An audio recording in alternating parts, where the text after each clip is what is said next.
ప్రభువైన యేసుక్రీస్తు పరిశుద్ధ నామములో మీకు అందరికీ శుభాలు తెలియజేస్తున్నాను. ఈ మూడో కూడికి మనం వచ్చి ఉన్నాం. గత 2 రోజుల్లో కూడా క్రీస్తులో ఎదుగుట, క్రీస్తు కొరకు ప్రకాశించుట అన్న అంశాలను మనం నేర్చుకున్నాం. మరి మీరు అందరూ దీవించబడుతున్నారని నమ్ముతున్నాను. 3వ రోజున మనం అడుగు పెడుతూ ఉన్నాం. ఈ సమయంలో మనం ప్రార్థన చేసుకొని ఈ 3వ దినాన్ని ప్రారంభించుకుందాం. ప్రియ తండ్రి, మీకు వందనాలు, స్తుతులు, స్తోత్రాలు ప్రభు. గత 2 రోజులుగా నీ సేవకులు, ముఖ్యంగా థియోఫిలస్ గారిని, ఫ్రెండ్స్ గారిని మీరు బలపరిచి వాడుకుంటున్న విధానం బట్టి వందనాలు. ఈ డిసైపుల్షిప్ ట్రైనింగ్ ప్రోగ్రామ్ని మా అందరి కొరకు మీరు దీవిస్తున్నందుకు వందనాలు ప్రభా. మొదటి రోజు గ్రోయింగ్ ఇన్ క్రైస్ట్, క్రీస్తులో మేము ఎలా ఎదగాలో నేర్చుకున్నాం ప్రభా.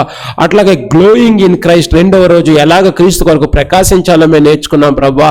ఈ రోజున గోయింగ్ గురుని మేము నేర్చుకోబోతున్నాం ప్రభా. క్రీస్తు కొరకు వెళ్ళుట, మేమున్న మార్కెట్ ప్లేసెస్లో, మేమున్న స్థానాల్లో, మా హౌస్ లొకేషన్లో, ప్రతి చోట నీ కొరకు మేము సాక్షులుగా ఉండాలి ప్రభా. నువ్వు ఎక్కడికి వెళ్ళమంటే అక్కడికి వెళ్ళడానికి సహాయం చేయండి. సేవకులు ఇద్దరిని బలపరిచి మీరు వాడుకోమని వేడుకుంటూ, మహిమ ఘనత ప్రభావాన్ని ఒక్కనికి ఆరోపించుకుంటూ యేసు నామములో ప్రార్థించి అడుగుచున్నాం తండ్రి.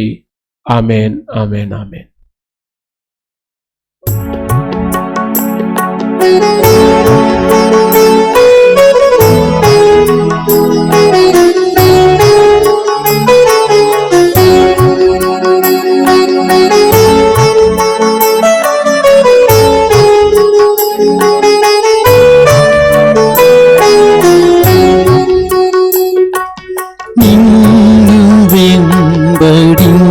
చేదా నీ కాడి మూయుదు, నీదు పాదముల చెంత నీ నేర్చుకుందును. నిన్ను వెంబడించేదా నీ కాడి మూయుదు, నీదు పాదముల చెంత నీ నేర్చుకుందును. మాదిరి నీవే, నెమ్మది నీవే, దీనుడవు యేసయ్యా. మాదిరి నీవే, నెమ్మది నీవే, దీనుడవు యేసయ్యా.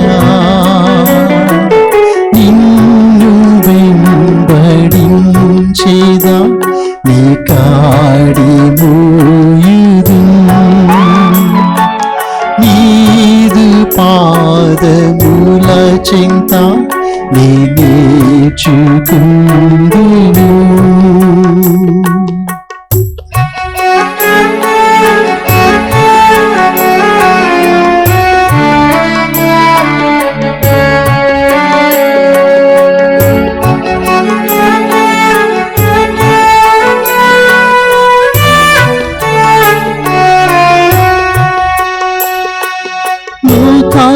లోకాశయాన్ని నీకోసం నేనింకా ఆశించను, లోకాశయాన్ని నీకోసం నేనింకా ఆశించను. లోపందులేని ప్రేమతో నీకోసం జీవింతును. లోపందులేని ప్రేమతో నీకోసం జీవింతును, నీకోసం జీవింతును. నిన్ను వెంబడించేదా నీ కాడి మూయుదు,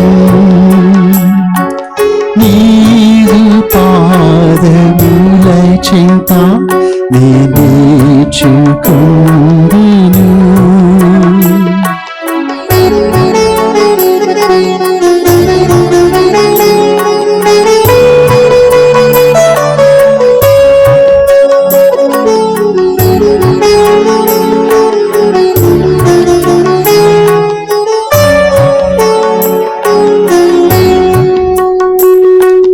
పవిత్ర పరచుకుందును, అర్పించుకుందును. పవిత్ర పరచుకుందును, అర్పించుకుందును. పొందెను.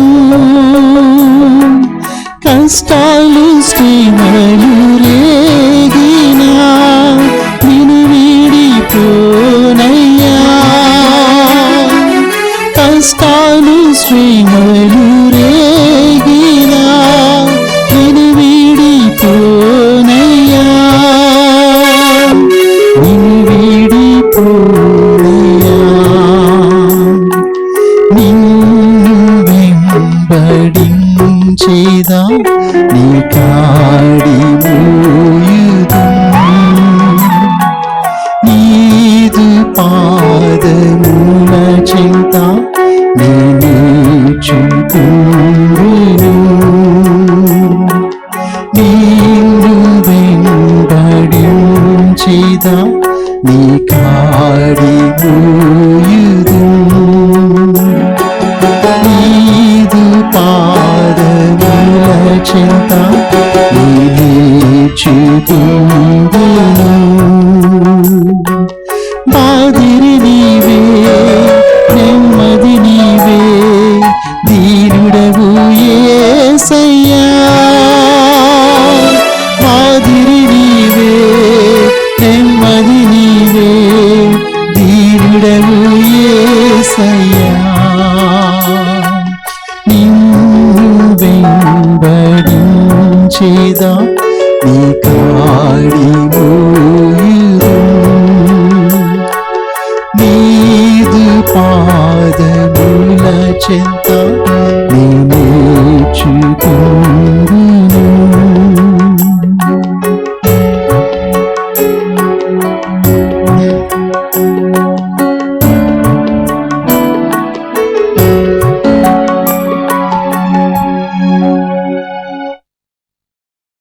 ఈ మూడో రోజు డాక్టరీన్ని ప్రార్థనతో ప్రారంభించుకుందాం. ఈరోజు స్క్రిప్చర్స్ డాక్టరీన్ యొక్క అంశము లేఖనములు. మరి థియోఫిలాస్ గారు మన మధ్య ఉన్నారు. ప్రార్థన చేసి వారికి ఈ సమయాన్ని అప్పగిందాం. ప్రియప్రభానికి వందనం చెల్లిస్తూ ఉన్నాము. ఈ ఆఖరి రోజు డాక్టరీన్ ద్వారా మీరు మాతో మాట్లాడండి. స్క్రిప్చర్స్ ప్రభా, లేఖనములు ఎట్లాగొచ్చినాయి, లేఖనం యొక్క విలువేంటో నాయన మీరు మాకు తెలియచేయండి. లేఖనం ఎంత శక్తివంతమైనవో మీరు మాకు తెలియచేయండి ప్రభా. నీకు వందనములు. నీ ప్రియబిడ్డ దాసులు థియోఫిలాస్ గారిని వాడుకొని మీరే మాతో మాట్లాడండి. మమ్మల్ని ప్రభానైనా బలపరచండి. ఈ ప్రార్థన యేసుక్రీస్తు నామమున అడుగుచున్నాం తండ్రి, ఆమేన్. యేసుక్రీస్తు నామములో మీ అందరికీ శుభాలు తెలియజేస్తూ ఉన్నాను. మరి ఒక మానవుడు దేవుణ్ణి తనంతట తానుగా తెలుసుకోగలడా అనే విషయాలు ఒకసారి మనం ఆలోచిస్తే, మానవుడేమో పాపంతో నింపబడినవాడు, దేవుడేమో పరిశుద్ధుడు. మరి దేవునికి మానవునికి మధ్యలో ఈ పాపం అనేది ఉన్న కారణంగా దేవుడు మానవుడు ఒకరినొకరు కలుసుకోవడానికి, తెలుసుకోవడానికి అవకాశం ఉందా అనే విషయాలు ఒకసారి మనం ఆలోచిస్తే, దేవుడి గురించి మనం ఆలోచించినప్పుడు దేవుడేమో అనంతుడు, అదృశ్యుడైన వాడు, ఆయన పరిశుద్ధుడు. అదే మానవుని గురించి ఆలోచిస్తే మానవుడు పరిమితమైనవాడు. మానవుడు పాపులు, మరి అనీతిమంతులు. మరి ఇలాంటి మానవులు దేవుణ్ణి అర్థం చేసుకోవడం సాధ్యమేనా అంటే అసాధ్యమనే చెప్పాలి. మరి దేవుడు మానవుని దగ్గరికి వచ్చి తను తాను బయలుపరుచుకోవాలా, లేదు అంటే మానవుడే తనంతట తానుగా దేవుణ్ణి తెలుసుకోగలడా అనే విషయాలు ఒకసారి మనం ఆలోచించాలి. రెవల్యూషన్, ప్రత్యక్షత అంటే ముసుగు తొలగించడం, తెలియజేయడం లేదా బహిర్గతం చేయడం. దేవుడు తనంతట తానుగా మానవునికి తను తాను ప్రత్యక్షపరుచుకున్నాడు. ఎందుకంటే దేవుడు తను తాను మానవునికి ప్రత్యక్షపరుచుకుంటే తప్ప మానవుడు తనంతట తానుగా దేవుణ్ణి తెలుసుకోలేడు, చేరుకోలేడు. ఎందుకంటే మనం ఇప్పుడే చెప్పుకున్నట్టుగా మానవుడు పరిమితమైనవాడు, దేవుడు అపరిమితమైనవాడు. మానవునికి ఎన్నో పరిమితులు ఉన్నాయి. కాబట్టి మానవుడు అనంతుడైన అతి శక్తివంతుడైన దేవుణ్ణి తెలుసుకోవడం కష్టం. కాబట్టి దేవుడే తను తాను ప్రత్యక్షపరుచుకున్నాడు మానవునికి. దాన్నే మనం రెవల్యూషన్ అంటాం. ఈ రెవల్యూషన్లో 2 రకాలు ఉన్నాయి. ప్రత్యక్షపరచుకోవడం, దేవుడు తన గురించి తాను మానవునికి ప్రత్యక్షపరుచుకున్న విధానాన్ని 2 రకాలుగా మనం చూస్తాం. మొట్టమొదటిది జనరల్ రెవల్యూషన్ అంటాం, సాధారణ ప్రత్యక్షత. ఎలాగా దేవుడు తను తాను ఈ మానవాళికి ప్రత్యక్షపరుచుకున్నాడు అంటే సృష్టి ద్వారా. ఈ సృష్టిని చూడడం ద్వారా, ఈ సృష్టిలో ఉన్నటువంటి క్రమాన్ని చూడడం ద్వారా దీని వెనుక దేవుడు ఉన్నాడు అనే విషయాన్ని మనం అర్థం చేసుకోవచ్చు. ఒక షర్ట్ ఉంది అంటే ఆ షర్ట్ని కుట్టిన ఒక ఆయన ఉంటాడనమాట. ఒక పెన్ ఉంది అంటే ఆ పెన్నుని తయారు చేసిన ఒక ఆయన ఉంటాడు. కాజ్ అండ్ ఎఫెక్ట్ థియరీ అంటాం. మరి ఈ సృష్టి అంతటిని మనం చూస్తూ ఉన్నప్పుడు, ఈ సోలార్ సిస్టమ్ అంతటిని మనం చూస్తూ ఉన్నప్పుడు దాని వెనుక దాన్ని తయారు చేసిన ఒక వ్యక్తి ఉంటాడు. మరి కీర్తనలో 19వ అధ్యాయం 1-3 వచనాల్లో, రోమా 1వ అధ్యాయం 20వ వచనాల్లో ఇదే మనం చూస్తాం అన్నమాట. దేవుడు సృష్టి ద్వారా తను తాను పరిచయం చేసుకున్నాడు, ప్రత్యక్షపరుచుకున్నాడు. రెండవదిగా మనం చూస్తే దేవుడు తన మనస్సాక్షి ద్వారా, మానవుల్లో ఒక మనస్సాక్షి అనే దాన్ని దేవుడు పెట్టాడు. ఆ మనస్సాక్షి ద్వారా దేవుడు మనల్ని ప్రత్యక్షపరుచుకున్నాడు, తను తాను మనకి ప్రత్యక్షపరుచుకున్నాడు. రోమా 2వ అధ్యాయం 12-16 వచనాల్లో దేవుడు మనస్సాక్షి ద్వారా మానవాళికి తను ప్రత్యక్షపరుచుకున్నాడు అనే విషయాలు మనం చూస్తాం. వీటిని రెండింటినీ కూడా జనరల్ రెవల్యూషన్, సాధారణ ప్రత్యక్షత. దేవుడు తను తాను మానవులకి సృష్టి ద్వారా, మనస్సాక్షి ద్వారా మరి ప్రత్యక్షపరుచుకున్నాడు అనేది మనం చూస్తూ ఉన్నాం. రెండవదిగా మనం చూస్తే స్పెషల్ రెవల్యూషన్, దీన్ని ప్రత్యేక ప్రత్యక్షత అంటాం. ఏ విధంగా అంటే దేవుడు బైబిల్ ద్వారా తాను ఎలాంటి వాడు అనే విషయాన్ని మానవునికి ప్రత్యక్షపరుచుకున్నాడు. మనకు ఎంత అవసరమో అంత బైబిల్ ద్వారా దేవుడు తను తాను ప్రత్యక్షపరుచుకున్నాడు. మనం ఎంతవరకు అర్థం చేసుకోగలమో, మనకి ఎంతవరకు అవసరమో అన్న దాన్ని బట్టి దేవుడు తను తాను మనకి ప్రత్యక్షపరుచుకున్నాడు. మరి 2 పేతురు 1వ అధ్యాయం 21వ వచనంలో అదే విషయాన్ని మనం చూస్తాం. రెండవదిగా చూస్తే దేవుడు మొదటగా బైబిల్ ద్వారా ఈ స్పెషల్ రెవల్యూషన్లో, ప్రత్యక్షతలో బైబిల్ ద్వారా దేవుడు తను తాను ప్రత్యక్షపరుచుకున్నాడు. రెండవదిగా యేసుక్రీస్తు ద్వారా దేవుడు తను తాను ప్రత్యక్షపరుచుకున్నాడు. మరి యేసుక్రీస్తు ఈ భూమి మీద 100% మానవునిగా, 100% దేవునిగా ఆయన జీవించారు. కాబట్టి హెబ్రీ 1వ అధ్యాయం 1-4 వచనాల్లో మనం చూస్తే యేసుక్రీస్తు ద్వారా దేవుడు తను తాను మానవాళికి ప్రత్యక్షపరుచుకున్నాడు అనే విషయాలు మనం చూస్తూ ఉన్నాం. కాబట్టి మనకి ఏదైనా ఒక దర్శనం కానీ, ఒక కళ కానీ, ఏమైనా మాటలు కానీ ఏవైనా వస్తే అవన్నీ బైబిల్కి సరిపోవాలి. దేవుడు బైబిల్ ద్వారా, యేసుక్రీస్తు ద్వారా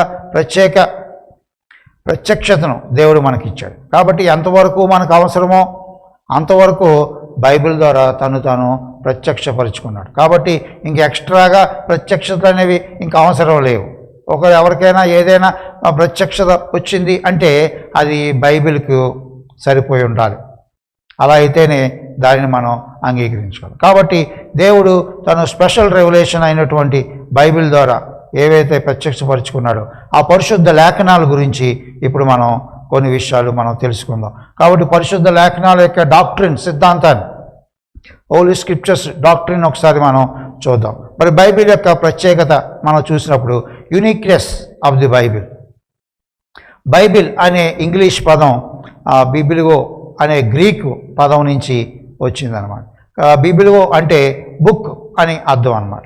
collection of 66 books are called Bible. బైబిల్లో 66 పుస్తకాలు ఉన్నాయి. ఈ 66 కూడా వేరు పుస్తకాలు, కానీ వీటన్నిటినీ కలిపి మరి 66 పుస్తకాలని మనం బైబిల్ అని పిలుస్తున్నాం. తెలుగులో పరిశుద్ధ గ్రంథము అంటాం, లేదంటే పరిశుద్ధ లేఖనాలు అని మనం బైబిల్ని పిలుస్తాం. ఈ బైబిల్కి ఉన్నటువంటి ఆ యూనిక్నెస్ గురించి మనం చూసినప్పుడు క్రీస్తు పూర్వం 1500 సంవత్సరాల నుంచి క్రీస్తు శకం 100 సంవత్సరాలు, అంటే దాదాపు 1600 సంవత్సరాలు వ్యవధి మధ్యలో ఈ పుస్తకం రాయబడింది అన్నమాట. బైబిల్లో ఉన్నటువంటి 66 పుస్తకాలు రాయడానికి 1600 సంవత్సరాలు, క్రీస్తు పూర్వం 15 నుంచి క్రీస్తు శకం 100 సంవత్సరాల మధ్యలో ఇవి రాయబడ్డాయి అన్నమాట. ఇప్పుడు ఎంతమంది రాశారు ఈ 66 పుస్తకాలని అని చూస్తే 40 మంది రచయితలు రాయడం జరిగిందన్నమాట. ఈ 40 మంది రచయితల్లో పండితులు ఉన్నారు, పామరులు ఉన్నారు. ఉదాహరణకి మనం చూస్తే మోషే కొన్ని పుస్తకాలు రాశాడు. మరి ఐగుప్తు విశ్వవిద్యాలయంలో యూనివర్సిటీలో తర్బీదు పొందినవాడు మోషే. మోషే న్యాయాధిపతి, రాజకీయ నాయకుడు. అలాంటి మోషే కొన్ని పుస్తకాలు రాశాడు. మరి దావీదు కొన్ని పుస్తకాలు రాశాడు. దావీదు గురించి చూస్తే ఆయన ఒక కవి, ఆయన ఒక రాజు, సంగీత విద్వాంసుడు, ఆయన గొర్రెల కాపరి, యుద్ధశూరుడు. ఇటువంటి బ్యాక్గ్రౌండ్ ఉన్నటువంటి దావీదు మరి కొన్ని అధ్యాయాలు, కొన్ని పుస్తకాలు రాయడం చూసాం. అలాగే ఆమోసు, ఆయన పశువుల కాపరి, ఆయన గ్రంథాన్ని రాశాడు. యెహోషువ చూస్తే ఆయన సైన్యాధిపతి. ఇక్కడ మనం ఇలా చూస్తూ ఉంటే నెహెమ్యా రాజునకు గిన్నె అందించేవాడు. మరి దానియేలు అయితే ప్రధానమంత్రి, సొలొమోను అయితే రాజు తత్వవేత్త, సమూయేలు అయితే ఆయన ఒక ప్రవక్త. వీళ్ళందరూ కూడా బైబిల్లో పుస్తకాలు రాశారు. ఎజ్రా అయితే ఆయన లేఖికుడు. మరి లోక ఆయన పుస్తకం రాశాడు, ఆయన అయితే వైద్యుడు, మరి చరిత్రకారుడు. మరి పేతురు, యాకోబు, యోహాను వీళ్ళందరూ కూడా జాలర్లు, ఫిషర్మ్యాన్. మత్తయి అయితే ట్యాక్స్ కలెక్టర్, పన్ను వసూలు చేసేవాడు. పౌలు అయితే విద్వాంసుడు, మత బోధకుడు. కాబట్టి ఇక్కడ మనం చూసినప్పుడు రకరకాలైనటువంటి నేపథ్యం కలిగిన వ్యక్తులు, మరి పండితులు, పామరులు 40 మంది ఉండి 1600 సంవత్సరాల కాలంలో ఈ పుస్తకాలు రాయడం అనేది జరిగింది. మరి వీళ్ళందరూ ఎక్కడెక్కడ రాశారు అంటే 3 ఖండాల్లో ఉండి రాశారు. మరి కొంతమంది ఆఫ్రికాలో ఉన్నారు, కొంతమంది యూరోప్లో ఉన్నారు, కొంతమంది ఆసియాలో ఉన్నారు. ఒకరు రాసినట్టు ఒకరు తెలీదు, ఒకరు రాసినప్పుడు ఒకరు లేరు. 1600 సంవత్సరాల కాలంలో 3 వేరు వేరు ఖండాల్లో ఉండి రాశారు. వీళ్ళ కాలాలు వేరు, వీళ్ళ పరిస్థితులు వేరు. మరి దావీదైతే యుద్ధకాలంలో బలులు అర్పించేటప్పుడు రాశాడు. సొలొమోను అయితే శాంతిగా ఉన్నప్పుడు, నెమ్మదిగా ఉన్నప్పుడు, ఆనందంతో ఉన్నప్పుడు, దురాశ దుఃఖంలో నమ్మకం నిశ్చింత కలవర దినాల్లో ఉన్నప్పుడు రాశాడు.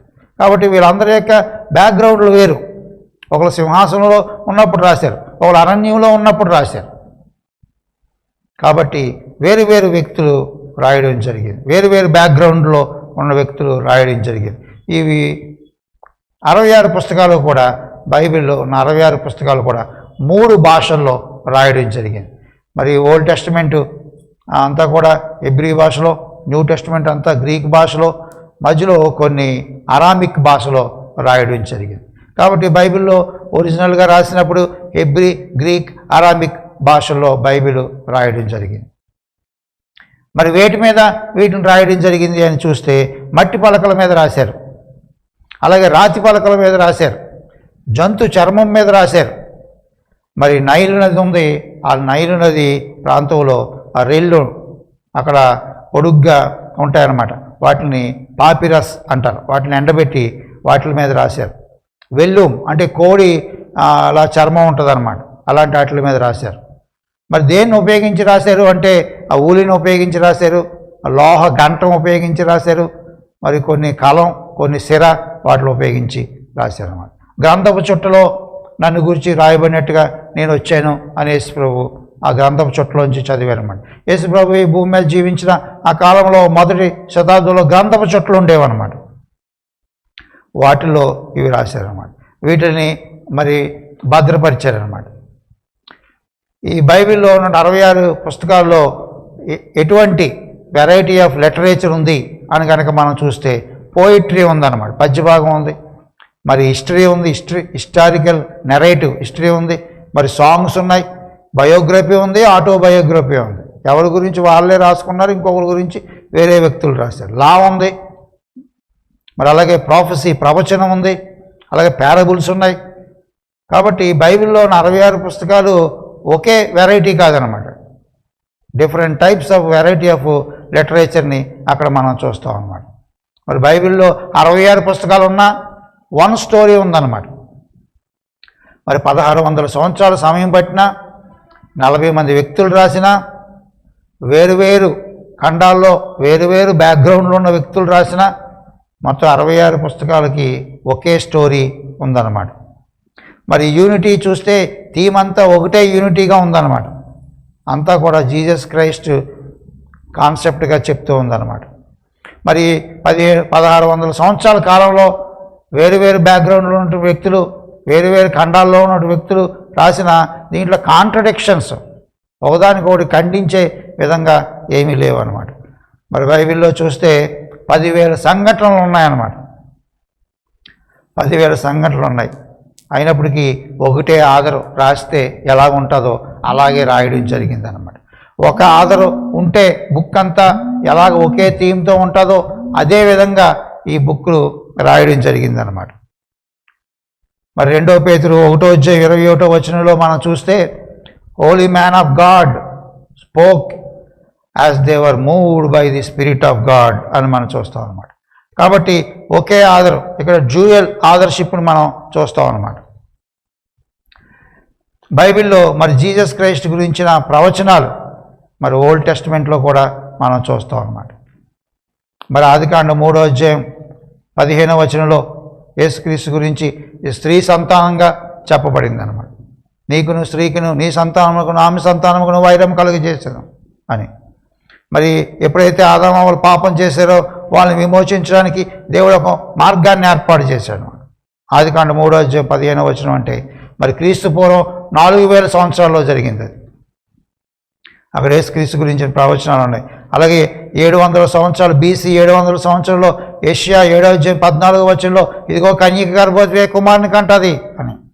మరి యెషయా 53:1-12 అలాగే BC 700 సంవత్సరాలు యెషయా టైంలోనే మేక 5:2 బెత్లెహేములో యోధై బెత్లెహేమా నువ్వు యోధా ప్రధానంలో ఎంత మాత్రం అల్పమైన దాను కాదు, ఇశ్రాయేలు నా ప్రజలను పరిపాలించబడు నీలో నుంచి వచ్చును అని మేకాలో రాయబడి.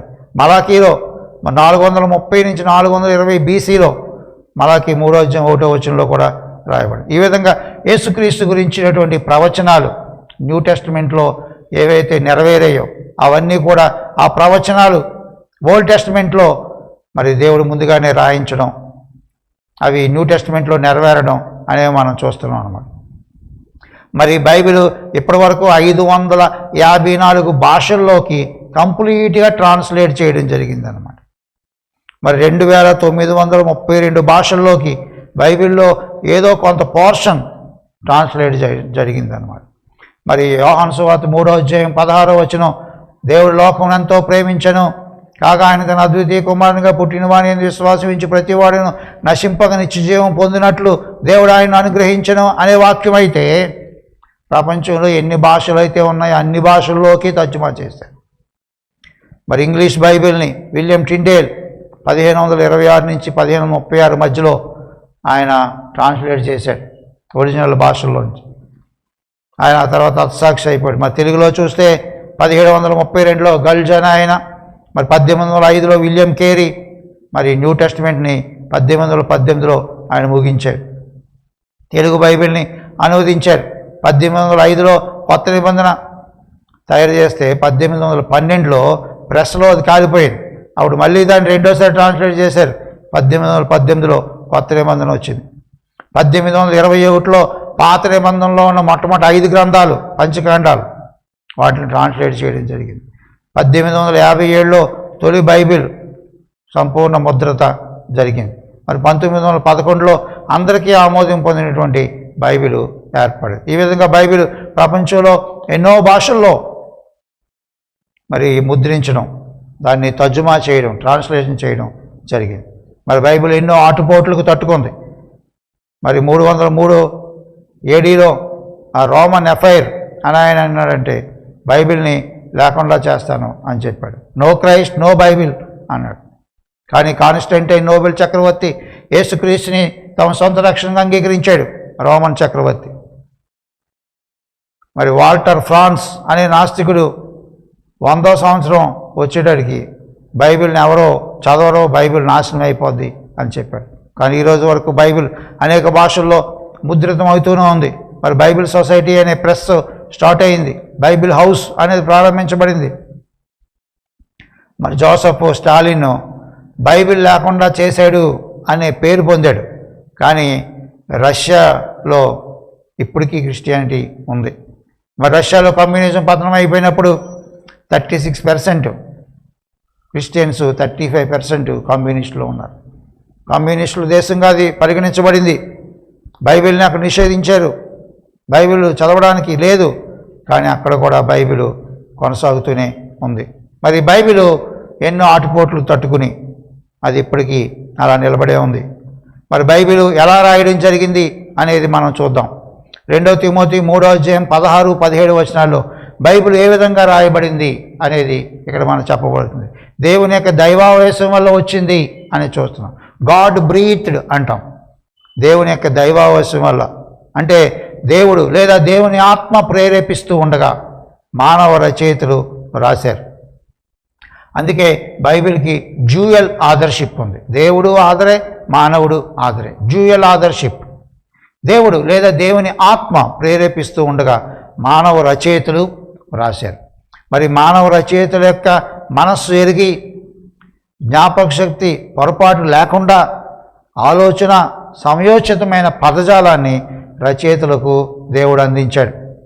మరి మానవ రచయితల మధ్య ఆ స్వభావం, సామర్థ్యాలను, అనుభవాలను, వారి తలాంతులను, వారి సంస్కృతిని, వారి చదువుని, వారి పదజాలాన్ని ఉపయోగించుకుంటూ మానవుని యొక్క స్వేచ్ఛను ఎక్కడా హరించకుండా దేవుడు తన ఆత్మ ప్రేరణ ద్వారా ఈ ప్రక్రియను జరిగించాడు. ఎందుకంటే 1600 సంవత్సరాల కాలంలో 3 వేరు ఖండాలలో 40 మంది వ్యక్తులు, ఒకరికి తెలియకుండా ఒకరు, వివిధ బ్యాక్గ్రౌండ్ కలిగిన వ్యక్తులు మరి రాశారు. దీని వెనక పరిశుద్ధాత్మ దేవుడు తన యొక్క ఆలోచనను, తన యొక్క ప్రేరేపణను, తన దైవావేశాన్ని ఇక్కడ మనం చూస్తూ ఉన్నాం. కాబట్టి లేఖనాలు లోపరహితమైనవి, నమ్మదగినవి, పరిశుద్ధమైనవి. అందుకని హోలీ స్క్రిప్చర్స్ అని పిలుస్తాం. ఇన్ఫాలబుల్, లోపం లేనివి అంటాం. ఫెయిత్ఫుల్, నమ్మదగినవి అనే విషయాలు ఇక్కడ మనం చూస్తూ ఉన్నాం. మరి పరిశుద్ధాత్మ దేవుడు దేవుని యొక్క ప్రేరణ ద్వారా ఇది రాయబడింది. కాబట్టి ఈ 66 పుస్తకాల్లో క్లాషెస్ ఏమీ లేకుండా, లోపాలు ఏమీ లేకుండా పరిశుద్ధమైనదిగా ఈ బైబిల్ దేవుని వాక్యం నిలబడింది. మరి దేవుని వాక్యం మన జీవితంపై సంపూర్ణ అధికారం కలదు.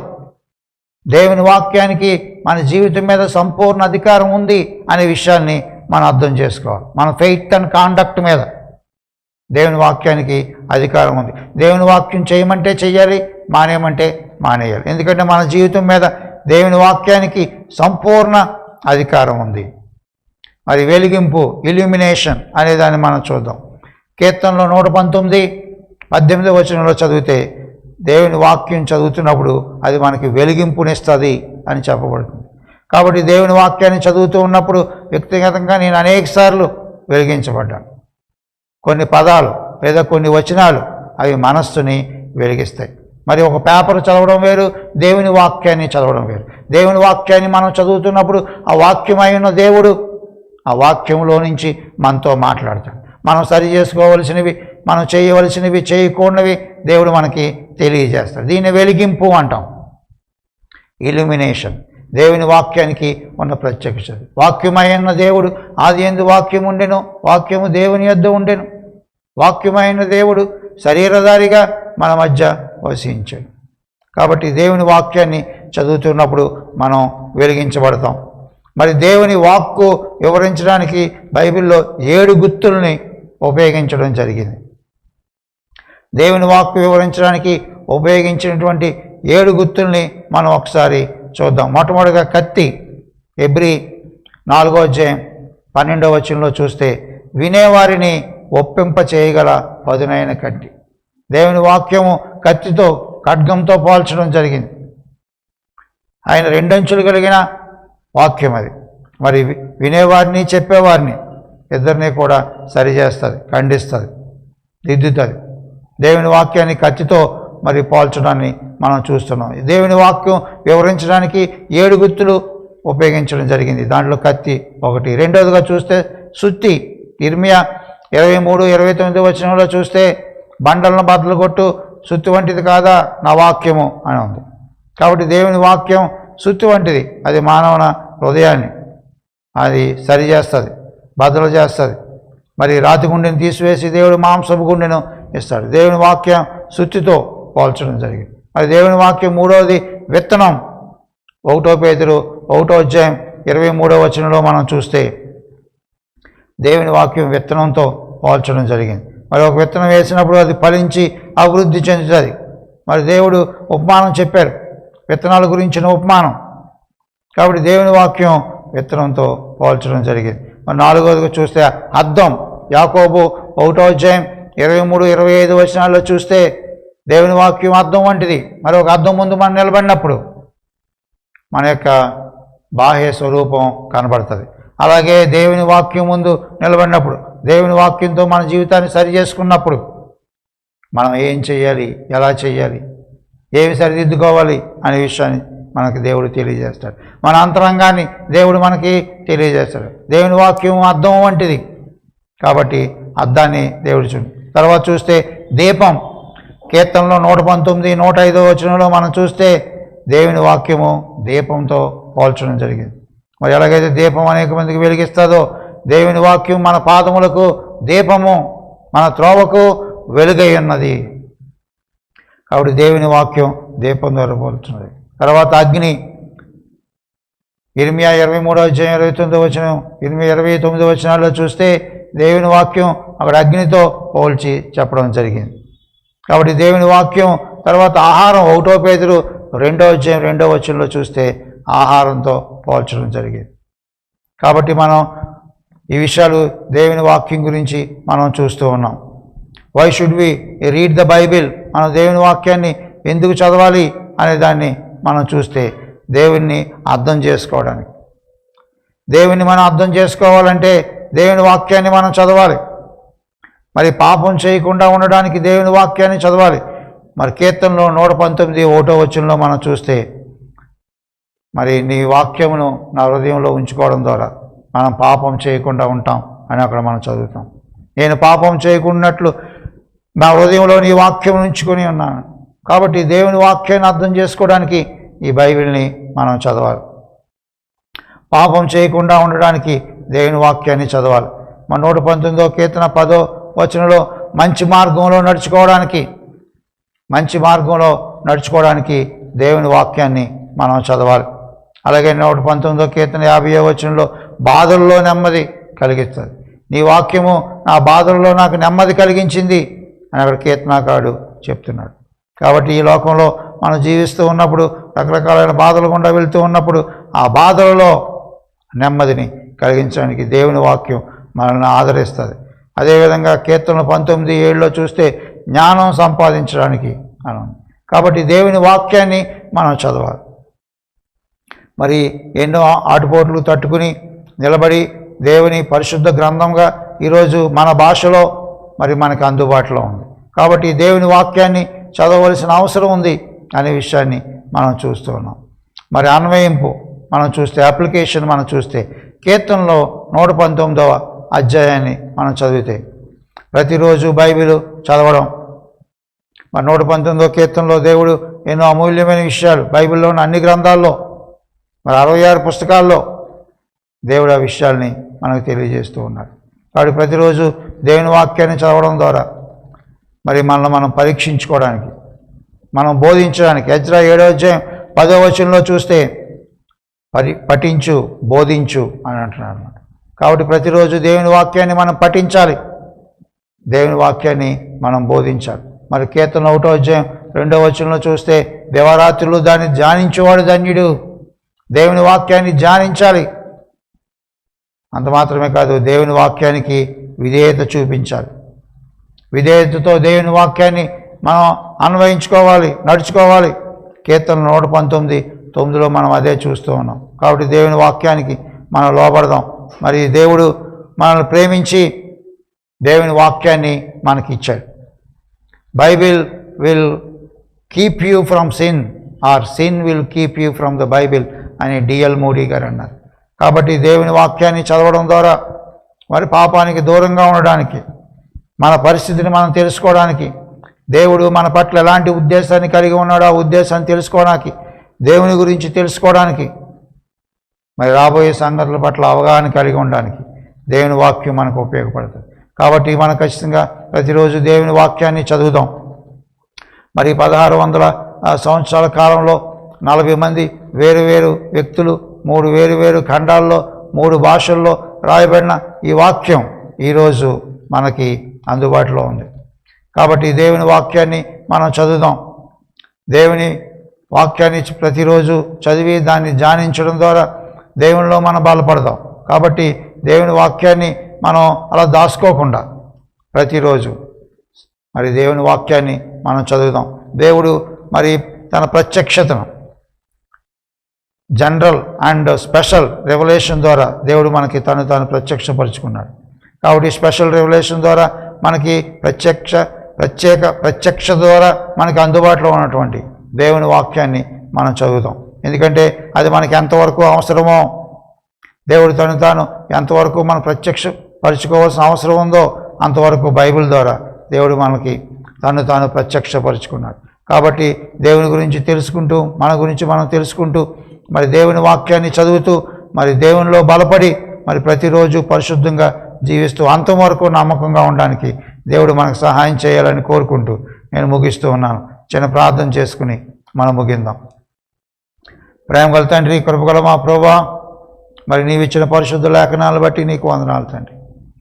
దేవ జనరల్ రెవల్యూషన్ ద్వారా, స్పెషల్ రెవల్యూషన్ ద్వారా నీ వాక్యాలు ప్రభువా, నీ గురించిన విషయాలు మాకు తెలియజేసావు. నీకు వందనాలు తండ్రి. దేవ పాపులమైన మేము మా అంతటి మేము నేను తెలుసుకోలేని పరిస్థితిలో దేవ నీవే తండ్రి, నీ అంతటి నీవుగా ప్రభా నీ ప్రత్యక్షతను మాకు ఇచ్చిన విధానాన్ని బట్టి నీకు వందనాలు తండ్రి. నీ కుమారుడైన యేసుక్రీస్తు ద్వారా ప్రభా నువ్వు మమ్మల్ని ప్రత్యక్షపరుచుకునే విధానాన్ని బట్టి నీకు వందనాలు తండ్రి. దేవా మీరు మాకు ఇచ్చిన పరిశుద్ధ లేఖనాలను బట్టి వందనాలు తండ్రి. లోపము లేనివిగా తండ్రి, దేవ నమ్మదగినవిగా తండ్రి నీవు ఇచ్చిన వాక్యాలను బట్టి వందనాలు తండ్రి. దేవ ఎంతోమంది జీవితాలు దేవ నీ వాక్యము వెలిగిస్తూ ఉండగా నాయన, నీ వాక్యము ప్రభా మాకు దారి చూపుతూ ఉండగా తండ్రి, దేవ మా హృదయాలను సరిచేస్తూ ఉండగా నాయన, పరిశుద్ధంగా జీవించడానికి నీ వాక్యం మాకు సహాయపడుతూ ఉండగా తండ్రి. వాక్యమైన దేవా నీకు వందనాలు తండ్రి. నీ వాక్యాన్ని ప్రభా మేము ప్రతిరోజు ధ్యానించడానికి, కొవ్వు మెదడు దొరికినట్టుగా సంతోషించడానికి, దేవా నీ వాక్యమందు మేము ఆనందించేవారుగా ఉండడానికి మీరు సహాయం చేయండి తండ్రి. దేవములందరినీ ప్రత్యేకంగా నువ్వు బలపరిచి దేవుని వాక్యాన్ని ప్రేమించేవారుగా మేము ఉండడానికి మీరు సహాయం చేసి నడిపించమని యేసు నామమున అడిగి వేడుకుంటున్నాం తండ్రి. ఆమేన్.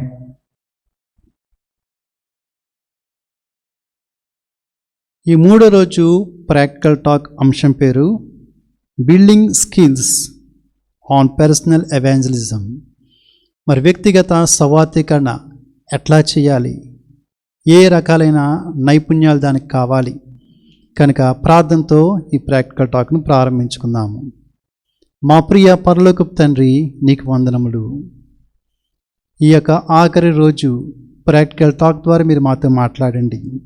Building skills on personal evangelism, వ్యక్తిగత సవాతీకరణ మేము ఎట్లా చేయాలో మాకు నేర్పించండి. అలనాడు నీ కుమారుడైన యేసుక్రీస్తు ఈ భూమి మీద ఉన్న కాలంలో ప్రభా ఒక్కరి గురించి ఆ ఊరు వెళ్ళి ఉన్నారు. ఎట్లాగ వారితో సంభాషించారు, ఎట్లాగ వారిని ప్రభానైనా తన్ను తెలుసుకునేలాగా చేశారు.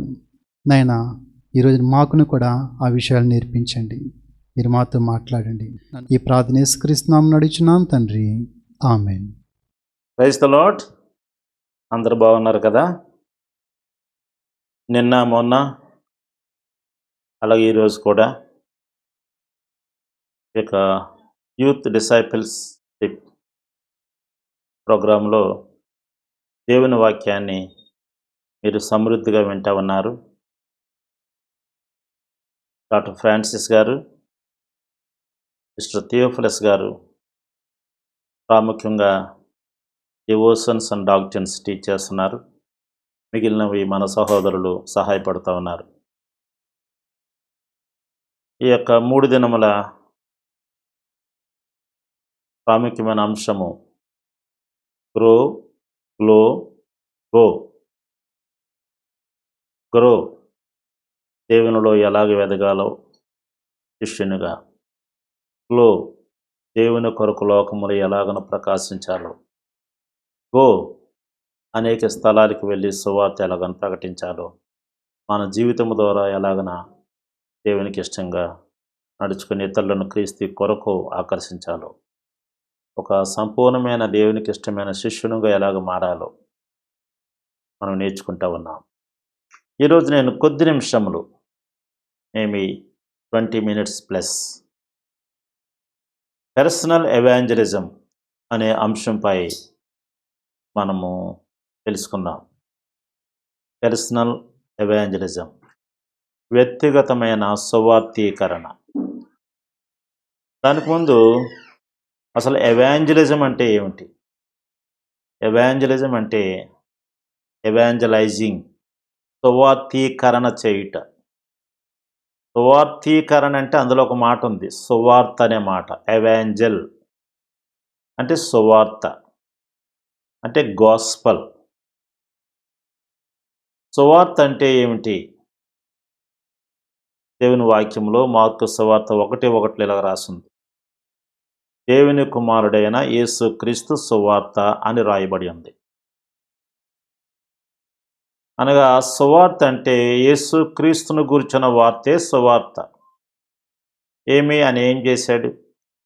ఆయన దేవుడై ఉండి, దేవుని కుమారుడై ఉండి, మానవునిగా ఈ లోకానికి 2000 సంవత్సరముల కింద వచ్చి ఉన్నాడు.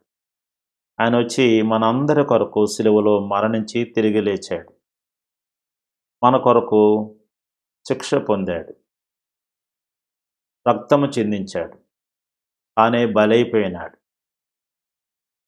ఆయన పరలోకం వెళ్ళిపోతూ ఈ సువార్త లేక ఈ కార్యాన్ని గురించి అందరికీ తెలియజేయమన్నాడు సర్వలోకానికి.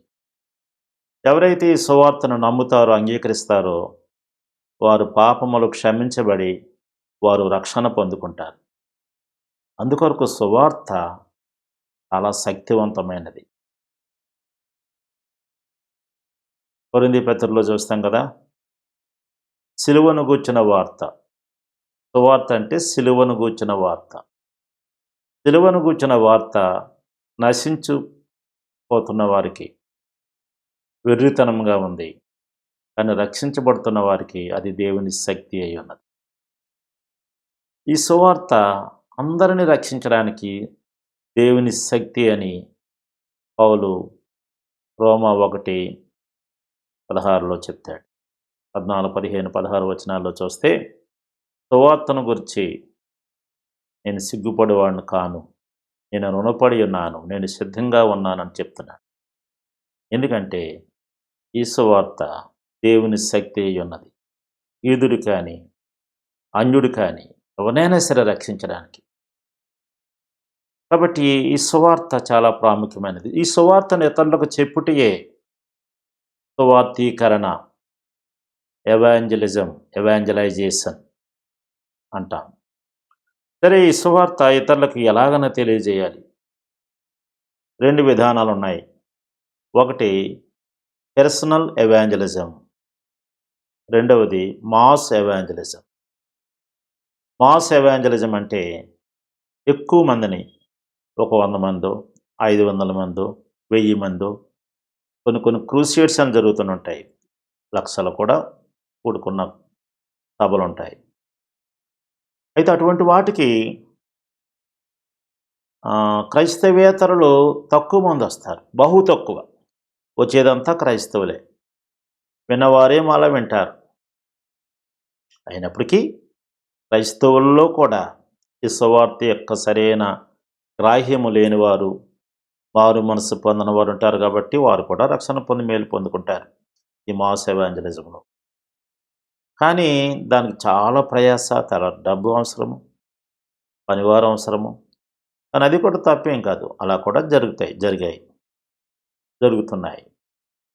అయితే ఈరోజు మనము పర్సనల్ ఎవాంజలిజం కొరకు చూద్దాం. వ్యక్తిగతంగా, పర్సన్ టు పర్సన్, ఒక వ్యక్తి మరొక వ్యక్తికి సువార్త చెప్పుట. రాబోయే దినాల్లో ఇది చాలా వర్కౌట్ అవుతుంది అన్నట్టుగా ఉంది. బైబిల్లో పర్సనల్ ఎవాంజలిజం కొరకు ఎవరైనా అలాగన అలాంటి సువార్త, ఆ విధంగా సువార్త ప్రకటించారా అని చూస్తే క్రొత్త నిబంధనలో మొదటి శతాబ్దంలో ప్రారంభ దినాల్లోనే అలాగన పర్సనల్ ఎవాంజలం చేసిన వారిని మనం చూస్తాం. ఆండ్రూస్ ఉంటాడు, ఆంద్రేయ ప్రభువుని తెలుసుకున్న తర్వాత తన బ్రదరు ఏఫా లేక పేతురు తనని తీసుకుని వస్తాడు యేసు ప్రభు దగ్గరికి. తను రక్షించబడతాడు. ఆంద్రేయ కొరకు ఎక్కువ రాయబడలేదు, కానీ పేతురు ఎంత గొప్ప సేవ చేశాడు. నిజమే, మనం కూడా ఒక వ్యక్తిని దేవునిలోకి నడిపిస్తే ఆ వ్యక్తిని దేవుడు ఎలా వాడుకుంటాడో మనకు తెలియదు. ఒక వ్యక్తి అనుకుంటాం, ఒక వ్యక్తి కొరకు ప్రయాసపడుట, ప్రార్థన చేయుట, సువార్త చెప్పుట. ఇంకా ఫిలిప్ అనే మరొక వ్యక్తి ఉన్నాడు. అతడు కూడా ప్రభు శిష్యుడు. తన స్నేహితుడైన నతానియేలును ప్రభు దగ్గర తీసుకొని వస్తాడు. అతడు కూడా రక్షించబడతాడు, ప్రభు శిష్యుడైపోతాడు. అతడు కూడా గొప్ప అపోస్తలుడిగా మారిపోతాడు. యేసు ప్రభు కూడా వ్యక్తిగత సువార్త చేసి ఉన్నాడు. మీకు తెలుసు, మీరు చెప్పగలరు. ఒకవేళ మనం మీటింగ్లో ఉంటే అడిగితే మీరు చెప్పేది పాటికి. యేసు ప్రభు వ్యక్తిగతంగా కొంతమందికి సువార్త చెప్పడం జరిగింది. చాలా జనసమూహములు, మల్టిట్యూడ్స్ అని ఉంటుంది, వచ్చారు, ఆయన వాక్యం చెప్పాడు, విన్నారు, చాలామంది మేలు పొందారు. కానీ వ్యక్తిగతంగా కూడా నేను దేవుని కుమారుణ్ణి, దేవుణ్ణి, రక్షకుణ్ణి, పరలోకము నుండి వచ్చాను, ఒక్కరైనా 10 మందేనా, 1,00,000 మంది అన్నా ఉండొద్దా అని అనలేదు ఆయన.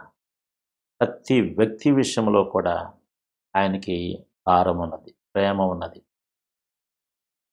ప్రతి వ్యక్తి చాలా విలువ, తన ఆత్మ విలువైనది ఆయన. ఒకసారి నికోడెమస్ ఒక రాత్రి వేళలో ఆయన దగ్గరికి వచ్చాడు.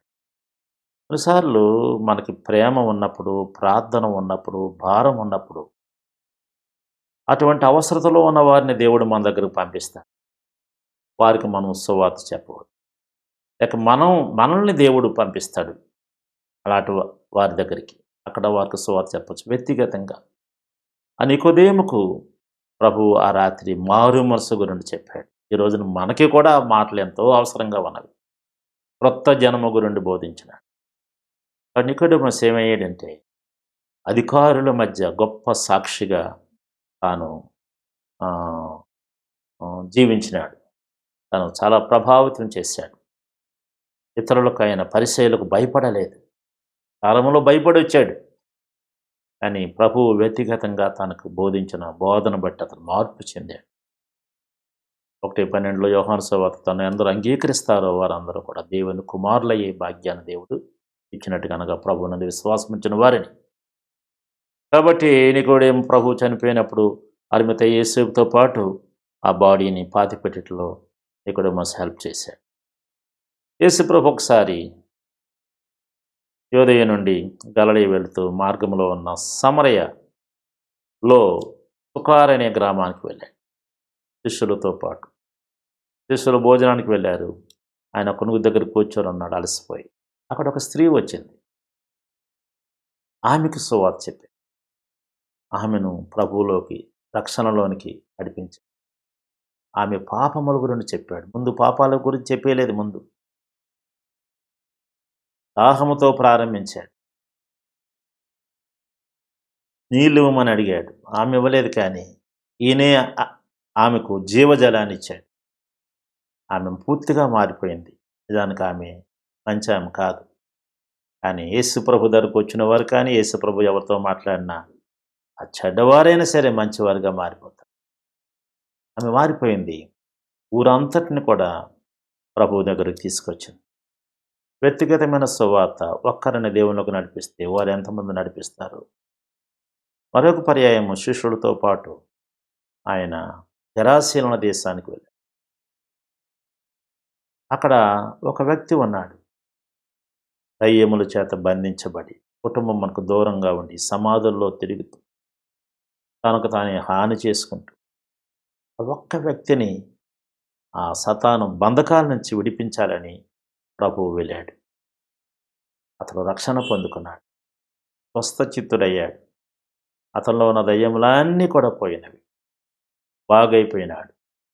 శుభ్రంగా స్నానం చేసి బట్టలు కట్టుకొని, బట్టలు ధరించని కూడా మాట రాయబడింది. సరిగ్గా బట్టలు కూడా వేసుకునేవాడు కాదన్న. ప్రభు పాదాల దగ్గర కూర్చొని దేవుని వాక్యం వింటున్నాడు. తర్వాత అతడు ప్రభువుతో పాటు ఉంటానన్నాడు. కానీ ప్రభు అన్నాడు, నువ్వు ముందు నీ ఇంటికి వెళ్ళి ప్రభు నేను కనికరించి నీకు ఎలాంటి కార్యాలు చేశాడో చెప్పమన్నాడు. సో తన ఇంటికి పోయినాడు. తన యొక్క డెకపోల్ అంటే మాట రాసి ఉంటుంది. డెకపోల్ అంటే 10 పట్టణాల్లో అతడు దేవుని కొరకు సాక్షిగా జీవించినట్టుగా మనం చూస్తున్నాం. ప్రియ దేవుని బిడ్డలారా, ఇలాగ యేసు ప్రభువు కూడా వ్యక్తిగతంగా అనేక మందికి చెప్పాడు.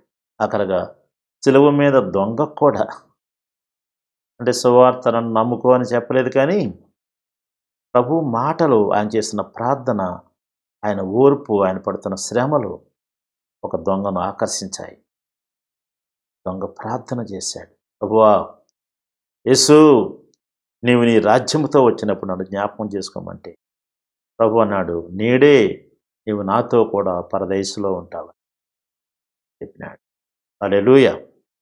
కాబట్టి బహుజనములకు ఒకసారి సువార్త చెప్పే కంటే వ్యక్తిగతంగా సువార్త చెప్పడము చాలా ఆశీర్వాదకరం, ఎఫెక్టివ్గా ఉంటుంది. అది నాకు కూడా వ్యక్తిగతంగా సువార్త చెప్పడము. నేను మారు మనసు పొందిన తర్వాత నా ఇంటి చుట్టూ నా ప్రాంతంలో ఉన్న కొంతమంది యవ్వనస్తులకి ఒక్కొక్కరికి సువార్త చెప్పి వారిని దేవునిలోకి నడిపించడానికి దేవుడు సహాయం చేశాడు. వారందరూ ఈ రోజున మంచి స్థితిలో ఆయన కొరకు సాక్షులుగా ఉన్నారు. కాబట్టి వ్యక్తిగతమైన సువార్త చాలా ప్రాముఖ్యమైనది, ఎఫెక్టివ్గా ఉండేది. భవిష్యత్తులో బహిరంగంగా సువార్త చెప్పడానికి అవకాశములు మన దేశంలో కనబడడం లేదు. కాబట్టి వ్యక్తిగతంగా సువార్త చెప్పడమే జరుగుతుందేమో అనుకుంటున్నాను. అలాగనే ఈరోజు అంశము personal evangelism during this corona pandemic. ఇలాంటి కరోనా లాంటి సమయాల్లో వ్యక్తిగతమైన సువార్త ఎవరికైనా చెప్పగలమా అని అంశం కూడా ఉంది. నిన్న దేవసహాయం గారు ఆయన సాక్ష్యమును, అంటే వాక్యం చెప్తూ ప్రాక్టికల్ టాక్లో ఆ సాక్ష్యం చెప్పారు. వ్యక్తిగతంగా ఎవరికైనా సువార్త చెప్పాలి అని ఈ మధ్యన దేవుడు ఆయనతో ఎక్కువగా మాట్లాడుతున్నాడు. ఆయన కూడా సిద్ధపడతా ఉన్నారు. బీచ్ రోడ్డుకి వెళ్ళి దేవుని గురించి చెప్పాలనుకున్నప్పుడు ఒక యవనస్తుడు కూర్చొని ఉంటే తన దగ్గరికి వెళ్ళి దేవుని గురించి చెప్పినట్టు, అప్పటికే తన దగ్గర ఒక కాగితం ఉంది, ప్రభు సువార్త కాగితం. తర్వాత ఏం చెప్పిన తర్వాత ఇంకా దేవునిలో బలపరచబడ్డానికి దేవుడు ఆయన వాడుకున్నాడు. కాబట్టి ఇలాంటి కరోనా కాలంలో కూడా సువార్త చెప్పవచ్చు. ఏ విధంగా చెప్పవచ్చు? ఈ కరోనా లాంటి సమయాల్లో ఏ విధంగా చెప్పవచ్చు? మొట్టమొదట ప్రార్థన ద్వారా, ప్రేయర్. మనము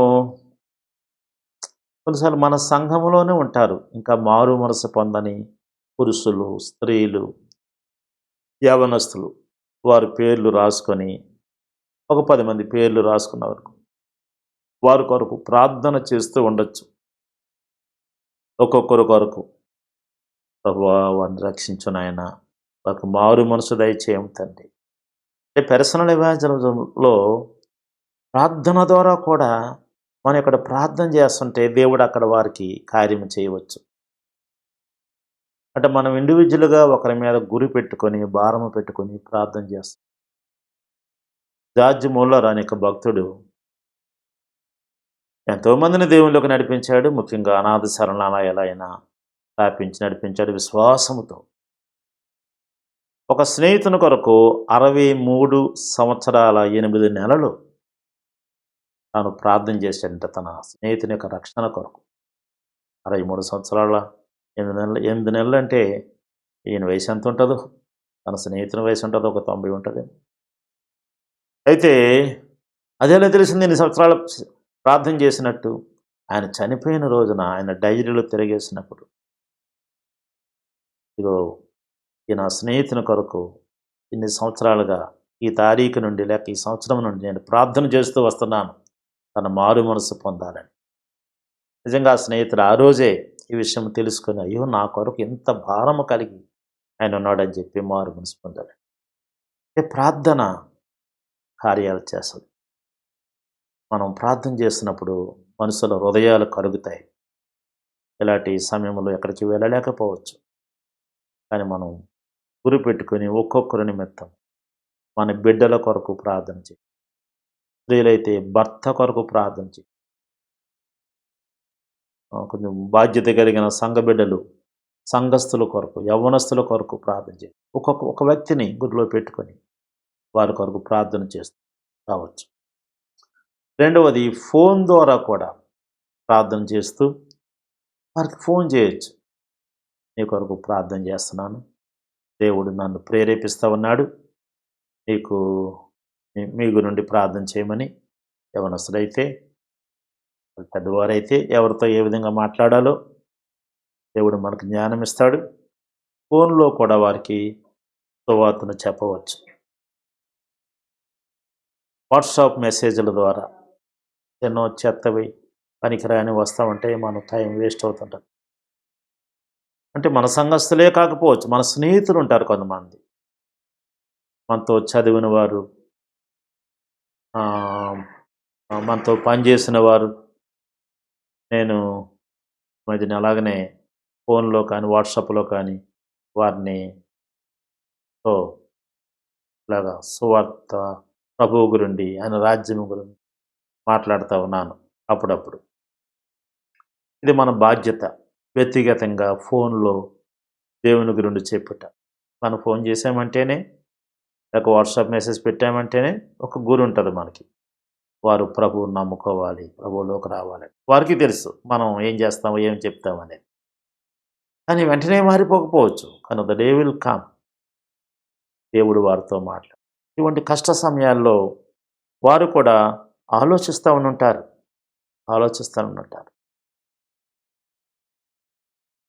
కొన్నిసార్లు అనిపిస్తూ ఉంటుంది, ఒక్కొక్క వ్యక్తి దగ్గరికి వెళ్ళిపోయి, ఒక్కొక్క ఇంటికి వెళ్ళిపోయి ప్రభువుని నమ్ముకోండి, నరకానికి వెళ్ళొద్దు, రక్షణ పొందుకోండి అని చెబుదామని. కానీ మరి అది అవకాశం లేదు, వెళ్ళడానికి అవ్వదు. Prayer and then by phone. కొన్నిసార్లు అవకాశం ఉంటే personal visit, first by prayer, then by phone and then by personal visit. ఒకవేళ వారు కష్టంలో ఉంటే, బలహీనులుగా ఉంటే, వెళ్ళడానికి అవకాశం దొరికితే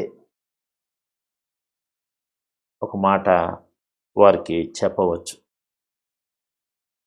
అంటే కొన్నిసార్లు ఈ కరోనా సమయాలే కాకపోవచ్చు, మన దేశంలో లేక ఇతర దేశాల్లో కొన్ని ఆటంకాలు ఉంటాయి సువార్త చెప్పడానికి. ఆటంకాలు ఉన్నప్పటికీ కూడా మనల్ని దేవుడు నడిపిస్తాడు. ముందు మనకి ఆశ ఉండాలి, ఆసక్తి ఉండాలి. దేవుడు ఒక్కొక్క ఆత్మ దగ్గర నడిపిస్తాడు. భక్సింగ్ గారు అనే దైవజనుడు ఉండేవారు కదా, ఆయన బాంబేలో, ఇంగ్లాండ్ నుంచి వచ్చి బాంబేలో తల్లిదండ్రుల ఇంటికి రావద్దంటే బాంబేలో ఉండిపోయినాడు. ఆయన రోజంతా పత్రికలు తీసుకొని సువార్త పంచుతూ వచ్చాడు. ఒకరోజు మధ్యరాత్రి 11, 12 అయిపోయింది. వచ్చినప్పుడు కల్లా ప్రభు చెప్తున్నాడంట, నీవు పలానా పార్కులోకి వెళ్ళు అని. ప్రభు ఇప్పుడే వచ్చాను అలసిపోయి, అయినా సరే ప్రభు మాట విని ఆ పార్కులోకి వెళ్ళినప్పుడు అక్కడ ఒక వ్యక్తి అటు ఇటు తిరుగుతున్నాడంట.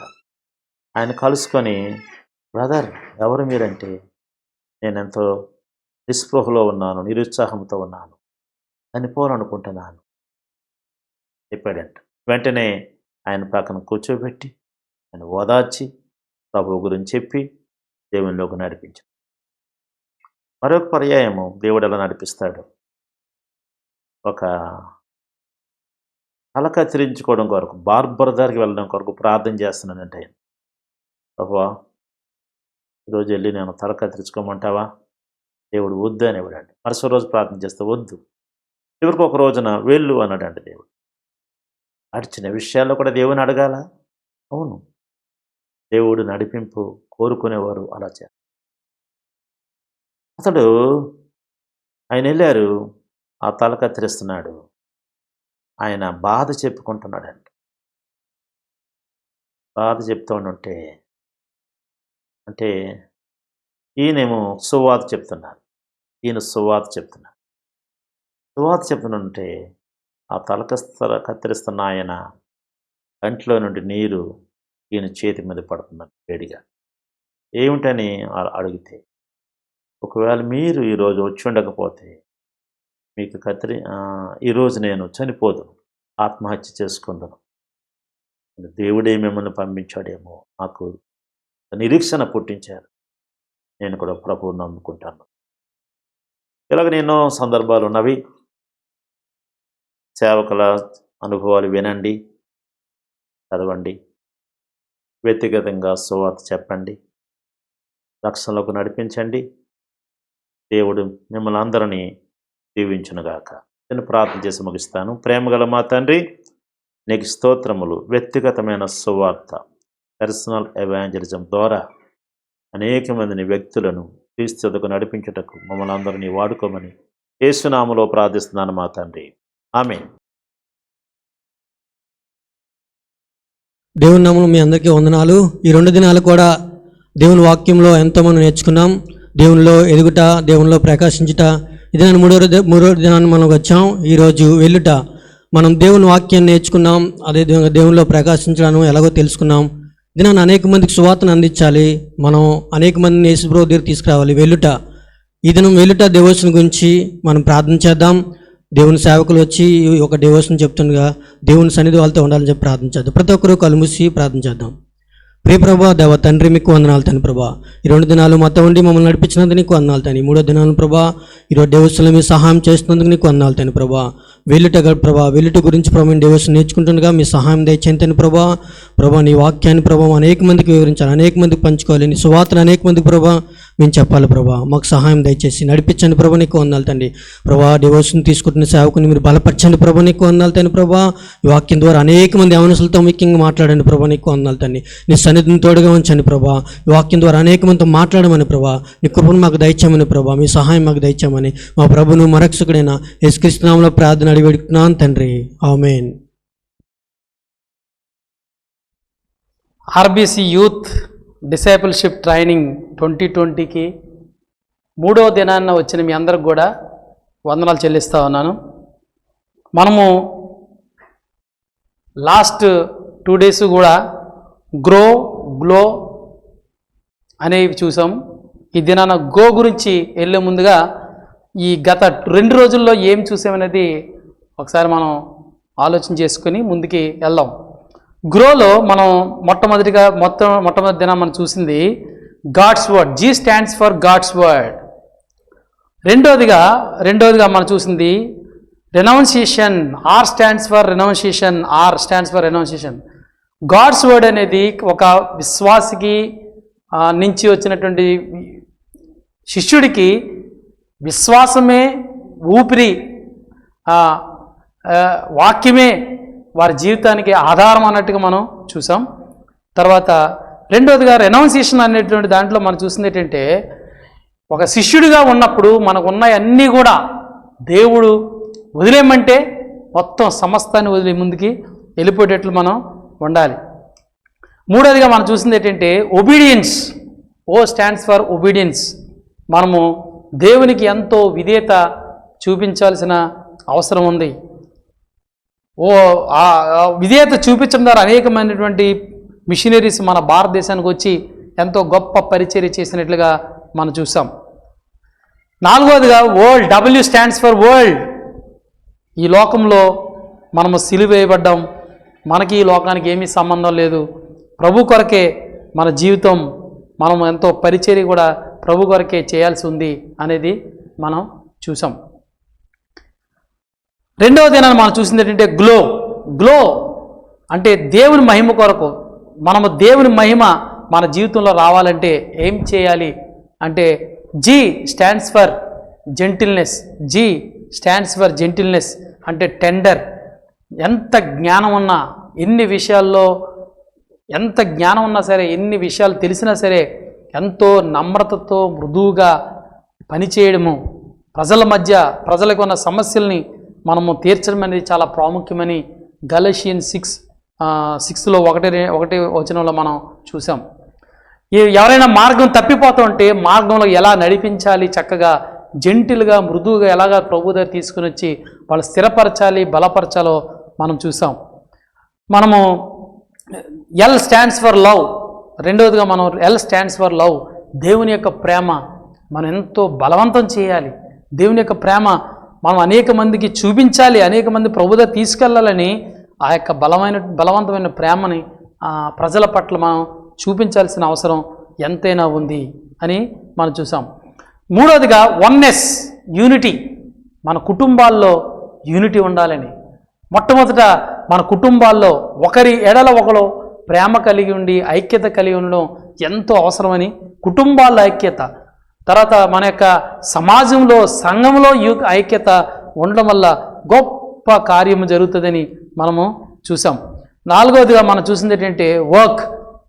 ఒక శిష్యుడికి ఉండవలసిన పని ఏంటంటే సువార్తను ప్రకటించి ప్రభు దగ్గరికి రక్షణలో తీసుకొని వచ్చి తర్వాత ఆయన్ని ప్రభువులో ఎదిగింపచేస్తూ లోకము నుంచి, లోక ఆశల నుంచి, ఈ జీవన వ్యాపారంలో చిక్కుకోకుండా వాళ్ళని బయటికి తీసుకొచ్చిన తర్వాత వాళ్ళకు సరైనటువంటి పనిని అప్పగించడం, ప్రభు ఇచ్చినటువంటి దర్శనంని, వాళ్ళకు ఉన్నటువంటి తలాంతుల్ని మనం తెలుసుకొని ప్రభు పనిని వారికి అప్పగించడం, తర్వాత వాళ్ళు కూడా మంచి లీడర్లుగా తయారై అనేక మందిని సువార్థికులుగా తయారు చేసేటువంటి బాధ్యత ఉన్నట్టుగా మనం చూస్తూ ఉన్నాం ప్రియులారా. అది మొన్న మనం చూసినటువంటి విషయం. ఈ దినాన మనం చూడబోయేటువంటి విషయము మూడవ దినంగా గో. ఈ ఒక ఆయన పాత నిబంధనలో ఈ స్టేట్మెంట్ ఇచ్చారు. ఆ స్టేట్మెంట్ ఎవరు ఇచ్చారు ఎవరైనా గెస్ చేయగలరా? Let my people go, let my people grow. నా పీపుల్ని let my people go, let my people grow. మా ప్రజలందరూ కూడా వదిలేయండి, మా ప్రజలందరూ కూడా అభివృద్ధి అవనియండి అని ఎవరు చెప్పారు? మోషే ఫరో దగ్గరికి వెళ్ళి చెప్తున్నట్టుగా మనం చూస్తూ ఉంటాం. చాలాసార్లు ఫరో దగ్గరికి వెళ్ళినప్పుడు let my people go, let my people grow అని చెప్తా ఉన్నప్పుడు మనం చూస్తూ ఉంటాం ప్రేర. ఈ గో గురించి మనం ఆలోచన చేస్తూ ఉన్నప్పుడు go into the world. యేసు ప్రభు వారు కూడా ఈ భూమి మీదకి వచ్చినప్పుడు ఆయన ఎంతో జ్ఞానం ఉంది, ఎంతో ఆయన దేవాది దేవుడు అండి మానవుని రూపంలో ఈ భూమి మీదకి వచ్చాడు. మానవ రూపంలో ఈ భూమి మీదకి వచ్చినప్పుడు ఆయన ఎలా వచ్చాడు? ఒక మిషనరీగా వచ్చాడు. ఈ లోకమంతా విచిత్రము, ఈ మనుషులందరూ కూడా ఎలా ఉంటారో పరిస్థితులన్నీ కూడా కల్చర్ డిఫరెంట్గా ఉంది, క్రాస్ కల్చర్గా ఉన్నట్టుగా ఉంది ఆయనకి. ఈ భూమి మీద ఎంతో చక్కటి పరిచర్య, ఆ యొక్క దాసుడిగా వచ్చాడు ఆయన. ఈ భూమి మీదకి ఎలా వచ్చాడంటే దాసుని రూపంలో వచ్చాడు ఆయన. అసలు ఒక శిష్యుడు ఏం చెప్తా ఉన్నాడు, ఒక శిష్యుడికి ఏం చెప్తున్నాడంటే, ఒకసారి మనందరం కూడా కలిసి మత్తయి సువార్త 28వ అధ్యాయంలో మనం చూసినట్లయితే మత్తయి సువార్త శిష్యులందరూ కూడా యేసు ప్రభువారు ఏం చెప్తున్నారంటే 28వ అధ్యాయం 19వ వచనం. కాబట్టి మీరు వెళ్ళి సమస్త జనులను శిష్యులుగా చేయడి. ఆయన ఆఖరి మాటలో చాలా ప్రాముఖ్యం, ఆఖరి మెసేజ్ కూడా. ప్రభు ఒకటే చెప్తున్నాడు, మీరందరూ వెళ్ళి ఏం చేయాలంటే శిష్యులుగా తయారు చేయండి. విశ్వాసులుగా తయారు చేయమంటలేదు, మీరు సువార్త చెప్పి మారుమనసు పొందింపజేయమని కూడా అంటలేదు. ఆయన ఏమంటున్నాడంటే శిష్యులుగా తయారు చేయండి. కాబట్టి మీరు వెళ్ళి సమస్త జనులను శిష్యులుగా చేయడి అని ఒకటి మొట్టమొదటి శిష్యులుగా చేయమంటా ఉన్నాడు. రెండోది ఏం చెప్తున్నాడంటే 20వ వచనంలో, నేను మీకు ఏ సంగతులను ఆజ్ఞాపించుతునో వాటన్నిటినీ గైకోవాలి. రెండోది ఏం చెప్తున్నానంటే నేను మీకు ఏం చెప్తున్నానో అవన్నీ కూడా గైకోవాలని వారికి బోధించండి. మూడోది ఏం చెప్తున్నంటే సదాకాలం మీతో ఉంటా. నాలుగోది ఏం చెప్పాడంటే తండ్రి కుమార పరిశుద్ధాత్మ నామములో వారికి బాప్తిజాలు ఇవ్వండి అని చెప్తా. లాస్ట్గా యేసుప్రభువు వారు చెప్తున్న మాటలు ఏంటంటే 19వ వచనము, మీరు వెళ్ళి సమస్త జనులను శిష్యులుగా చేయండి. ఫస్ట్ శిష్యులుగా చేయాలి. శిష్యులుగా చేయాలి అంటే ఏం చేయాలి? అసలు ఈ విషయాల్లో మొట్టమొదటిగా మనం చూసినట్లయితే ఈ యొక్క విషయంలో మొట్టమొదటి సువార్తని ప్రకటించాలి. సువార్తని ప్రకటించాలి అని నిన్న మనం చూసాం. సువార్తని ప్రకటించాలి. సువార్తను ప్రకటించిన తర్వాత వాళ్ళకి దేవుని ప్రేమను చూపించాలి. సర్వీస్ చేయాలి. వాళ్ళకి సర్వీస్ చేయాలి. యేసు ప్రభువారు అంటారు, నేను ఇక్కడికి వచ్చింది, భూమి మీదకి వచ్చింది, నేను ఇక్కడికి వచ్చింది సేవ చేయుటకు వచ్చాను, కానీ సేవ చేయించుకోవడానికి రాలేదు. నేను సర్వీస్ చేయడానికి వచ్చాను. ఎవరైనా శిష్యుడిగా ఉండాలంటే, శిష్యుడిగా మనం ఉండాలి అంటే మనం ఇతరులకి ఏం సేవ చేస్తున్నాం, ఎలాంటి పరిచర్య చేస్తున్నాం ప్రాముఖ్యం. నాకెంత పరిచర్య చేస్తున్నారు, నేనేం చెప్తే ఎవరు చేస్తున్నారు అనేది కాదు ప్రాముఖ్యం. నేనేం నాకు ఎవరన్నా కింద పని చేసేవాళ్ళున్నారా, వాళ్ళు ఈ పని మనం చెప్పడమేనా, మన వాళ్ళకి ఏమైనా సేవ చేస్తున్నామా? యేసు ప్రభువారు ఈ భూమి మీదకి ఒక దాసుడు రూపంలో వచ్చాడు. Is like A servant. ఒక సర్వెంట్కి ఈ భూమి మీదకి వచ్చాడు ఆయన. ఈ సర్వెంట్గా వచ్చినట్టుగా మనం చూస్తూ ఉంటాం. ఇంకా డీటెయిల్గా వెళ్ళకముందు ఒకసారి మన థీమ్ను ఒకసారి చదువుకుందాం. యోహాను సువార్త 17వ అధ్యాయము. యోహాను సువార్త 17వ అధ్యాయము 7-8 వచనాలు. 17వ అధ్యాయము 7-8 వచనాలను ఒకసారి చదువుకుందాం. 7-8 వచనాలు. యోహాను సువార్త. Grow go in Jesus. Grow in Jesus. So John 17:7-8 మనం చదువుతాను. నీవు నాకు అనుగ్రహించిన మాటలు నేను వారికి ఇచ్చి ఉన్నాను, వారు ఆ మాటలను అంగీకరించి నేను నీ యొద్ద నుండి బయలుదేరి వచ్చితినని నిజముగా ఎరిగి నీవు నన్ను పంపితివని నమ్మిరి గనుక నీవు నాకు అనుగ్రహించి ఉన్నవన్నీ నీ వలననే కలిగినవని వారిప్పుడు ఎరిగి ఉన్నారు. ఇప్పుడు మూడవ వర్తమానంగా మనం చూసేది ఏంటంటే go. G stands for gospel, O stands for others. G stands for gospel, O stands for others అనే దాని గురించి మనం ఈ దినాన్ని మనం ఆలోచించబోతా ఉన్నాం. ఈ మత్తయి సువార్త 28వ అధ్యాయం 18-20 వచనాలు మనం చూసినట్లయితే, మత్తయి సువార్త 28వ అధ్యాయము 18-20 వచనం మనం ఇందాక చూసుకున్నట్లుగా, అయితే యేసు వారి యొద్దకు వచ్చి, పరలోకమందును భూమి మీదను నాకు సర్వాధికారం ఇవ్వబడి ఉన్నది, కాబట్టి మీరు వెళ్ళి సమస్త జనులను శిష్యులుగా చేయండి. మొట్టమొదట శిష్యులుగా చేయమంటావు అన్నాడు ఆయన. అదేవిధంగా అపోస్తల కార్యాలు 26వ అధ్యాయం 18 వచ్చింది చూస్తే, అపోస్తల కార్యాలు 26:18. అపోస్తల కార్యాలు 26:18. 26:18.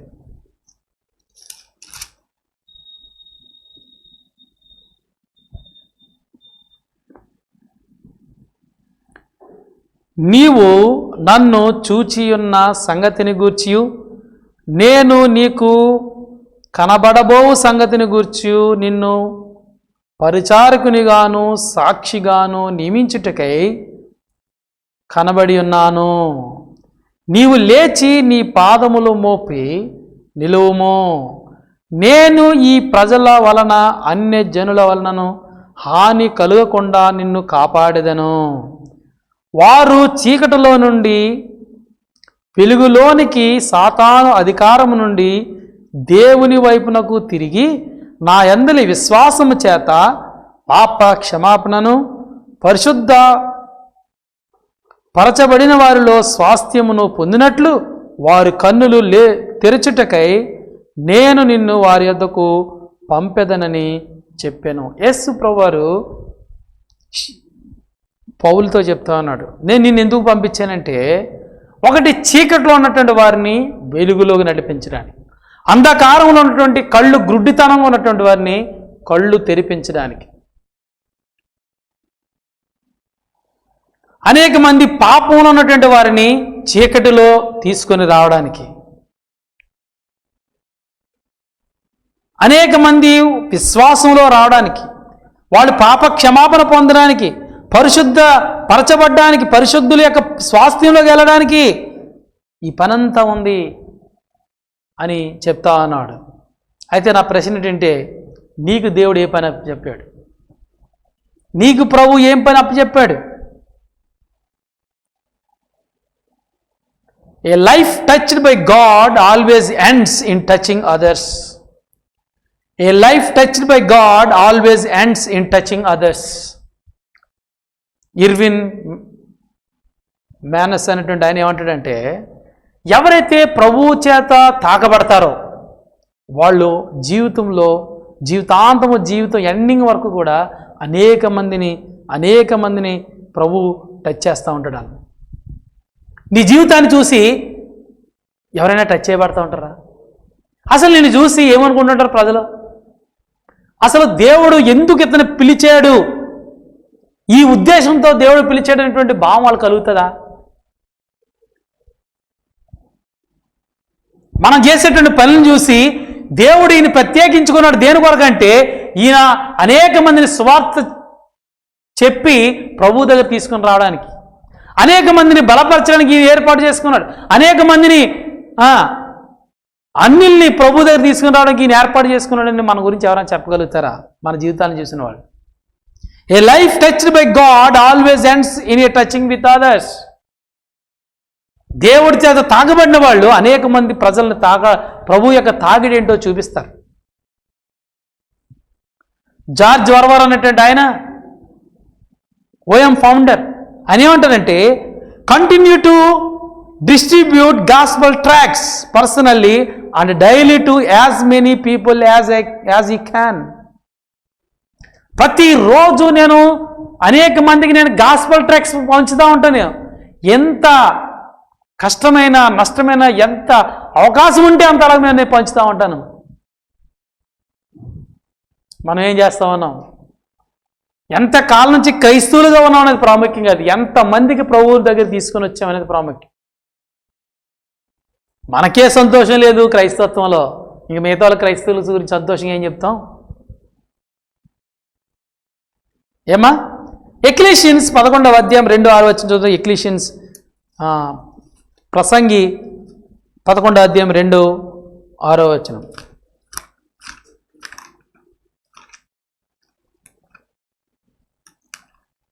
ప్రసంగి 11వ అధ్యాయము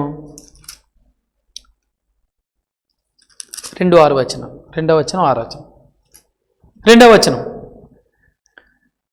మేఘము వర్షముతో నిండి ఉండగా అవి భూమి మీద దాన్ని పోయిను.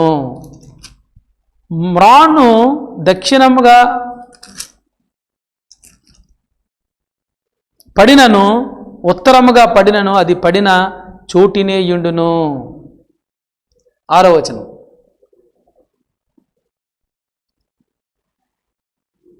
ఉదయము విత్తనములు విత్తుము, అస్తమయమును నీ చేయి వెనుక తీయక విత్తుము, అది ఫలించునో ఇది ఫలించునో లేక రెండును సరి సమానంగా ఎదుగునో నీవెరుగవు. అంటే చాలామంది ఇక్కడ 2వ వచనంలో ఏముందంటే, మేఘములు వర్షముతో నిండి ఉండగా. మేఘాలు వర్షంతో నిండి ఉన్నదంటే భూమి మీద కంపల్సరీగా పడుతుంది. అట్లాగే కొంతమంది ఉంటారు మనుషులు, మేఘాల్లో ఉంటారు, మేఘాలు దట్టంగా వేస్తే ఏం వర్షం పడదు. బావులు ఉంటాయి, నీళ్ళు ఎంతో నీళ్ళు ఉన్నాయనుకుంటాం, తీరా చూస్తే నీళ్ళు ఉండవు. ఎంతో కాలం నుంచి క్రైస్తవులుగా ఉంటాము, సారాంశం ఏముండదు, సారం ఏముండదు. అలాంటి క్రైస్తవులుగా ఉన్నామా? ఎన్ని సంవత్సరాల నుంచి ప్రభువు నమ్ముకున్నావు? ఎన్ని సంవత్సరాల నుంచి ప్రభువులు కొన్నావు? సంఘానికి ఎంతకాలం వస్తున్నావు? ఎన్నిసార్లు బైబిల్ చదివావు? ఎంత వాక్యం తెలిసి? అని నేను అడుగుతలేదు, దాని ఉపయోగం కూడా లేదు. నువ్వు ఎంతమందిని ప్రభు దగ్గర తీసుకొని వచ్చావు? సారం ఉంటే, నీలో శిష్యత్వం ఉంటే ఎంతమందిని మన ప్రభు దగ్గర తీసుకొని వచ్చాం? సమయం అనక అసమయం అనక స్వార్థను ప్రకటించండి.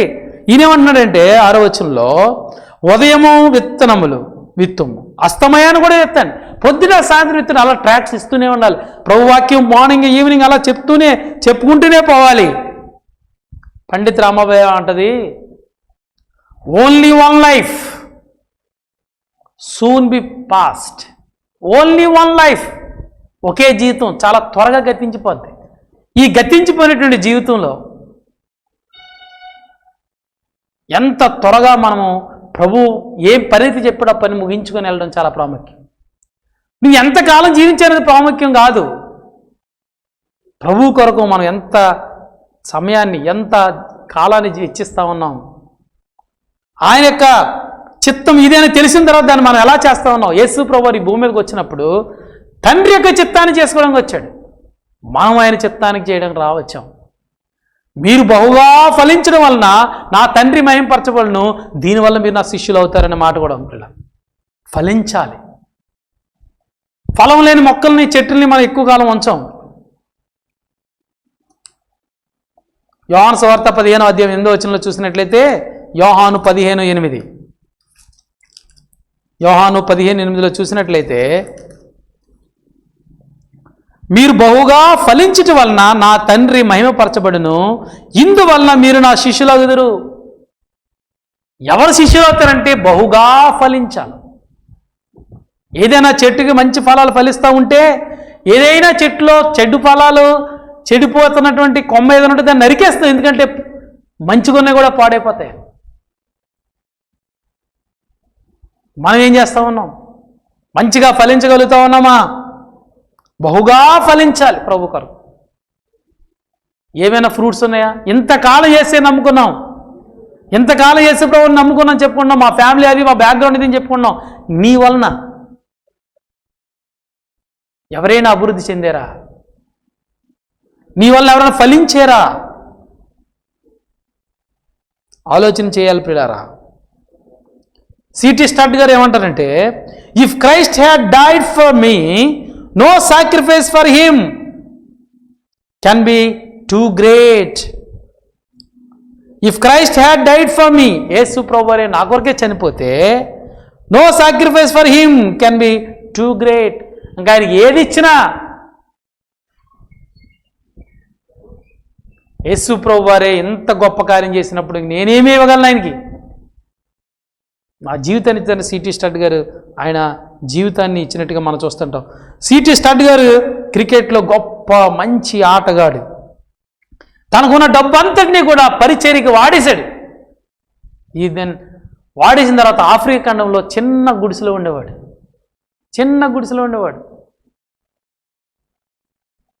ఆఫ్రికాలో చిన్న గుడిసెలు ఉన్నట్టుగా చరిత్ర చెప్తా ఉంది పిల్లలు. సువార్త నిమిత్తం మనం ఏమి వెచ్చిస్తూ ఉన్నాం, ఏం చేస్తూ ఉన్నాం?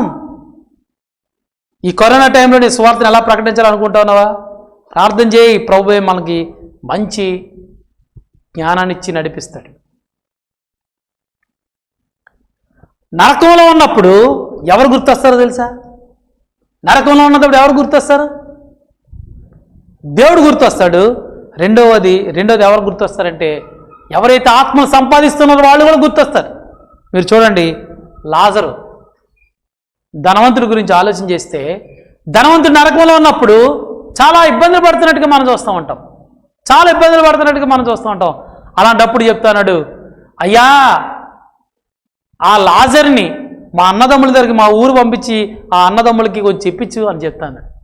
ఎవరైతే సోల్ విన్నర్స్గా ఉంటారో వాళ్ళు కూడా గుర్తింపు పడతారు, వాళ్ళు కూడా గుర్తొస్తారు. ఎక్కడంటే నరకంలో. అయ్యో ఆయన చెప్పినప్పుడు, ఆయన చెప్పినట్టే మార్మల్స్ పొందితే బాగును, పోను నేను పొందకపోతే పోయాను, ఆయన మా ఇంటికి వెళ్ళి మా ఇంట్లో అందరికీ ఏసే గురించి చెప్తే బాగును అని గుర్తొస్తారు. ప్రియులారా, మనము ప్రభు సోల్ విన్నర్స్గా ఉన్నామా? ఒక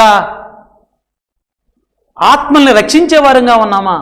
ఆత్మలు రక్షించే ఏ వ్యక్తి కూడా పాపములో కొనసాగలేడు. A soul winner must not continue in sin.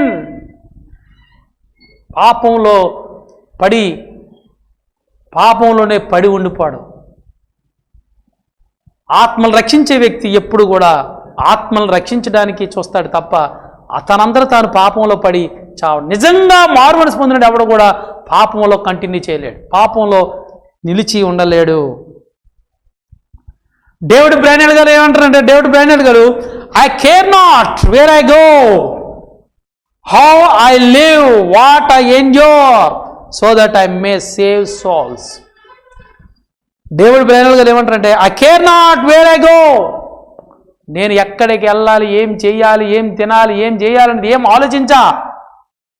How I live, నేను ఎలా జీవించాలి, ఎలా తినాలి, ఎలా బ్రతకాలనే ఆలోచన నాకు లేదు.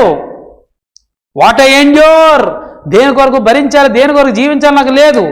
I so that I may save soul. ఏది ఏమైనప్పటికీ కూడా ఆత్మలు రక్షించబడాలి. ఈ లోకంలో పడి డబ్బు సంపాదించడం కంటే, ఈ లోకంలో పడి ఆ పదవులు ఈ పదవుల కంటే, ఈ లోకంలో ఉండి ఆ పనులు ఈ పనులు చేసుకోవడం కంటే కూడా ఇలాంటివన్నీ చేయడానికి నాకు సమయం లేదు. ఆత్మల సంపాదనే, ఆత్మల సంపాదన నా సంపాదన.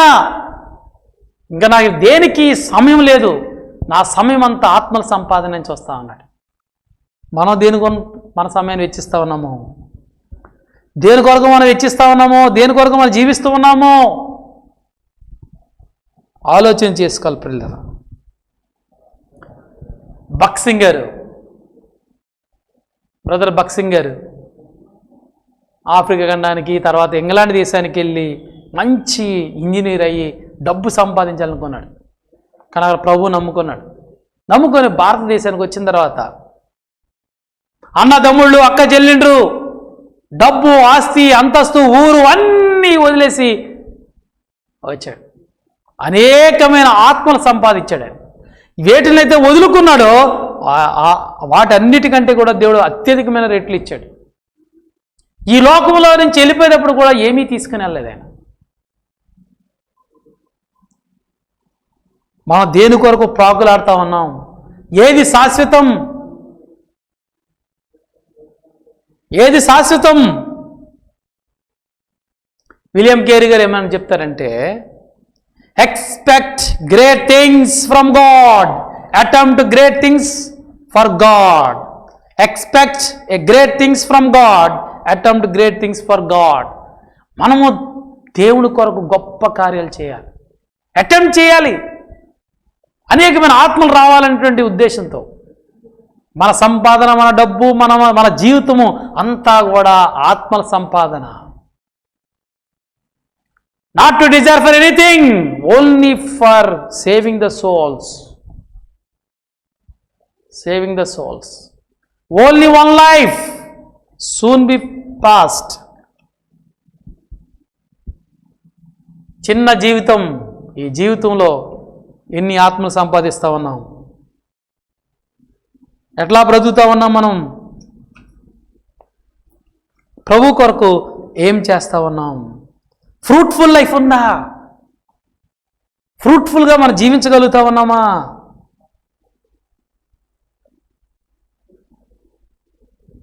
ఈరోజు ఒక వ్యక్తికి స్వార్థ చెప్తే, ఆ వ్యక్తి ఇంకొక ఇద్దరికి చెప్తే, ఆ వ్యక్తి ఇంకొక ఇద్దరికి చెప్తే, it's like A uranium atom.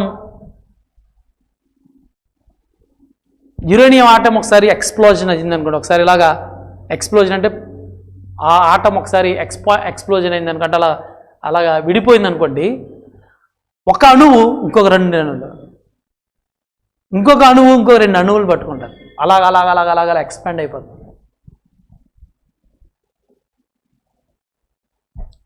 మన ప్రపంచంలో 8 బిలియన్ పీపుల్ ఉన్నారు. మనందరం కూడా పరిచర్య మనం చేసి ఇతరులను కూడా పరిచర్య చేయించేటట్లు చేస్తే ఎంతో గొప్ప పరిచర్య.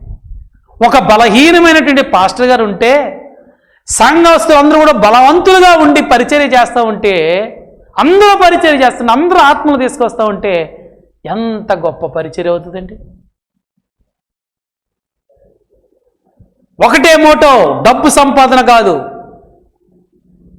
మనుషుల సంపాదన కాదు, ఆత్మలు సంపాదించాలి ప్రభు కొరకు. భూములు సంపాదించుకోవడం కాదు, బంగ్లాలు సంపాదించడం కాదు కానీ ఆత్మల సంపాదన. పౌలైతే పౌలుకి అన్నీ ఉన్నాయి, అన్నిటినీ పెంట కుప్పతో ఎంచుకున్నాడు. అన్నిటిని కూడా పెంట కుప్పతో ఎంచుకొని ప్రభు కొరకు సాగినట్లుగా మనం చూస్తూ ఉంటాం. ఆయన ఎవరి దగ్గర ఏమీ తీసుకోలేదు. ఆయన టెంట్ మేకర్గా ఉండి ఎంతో గొప్ప పరిచర్య చేసినట్టుగా మనం చూస్తూ ఉంటాం.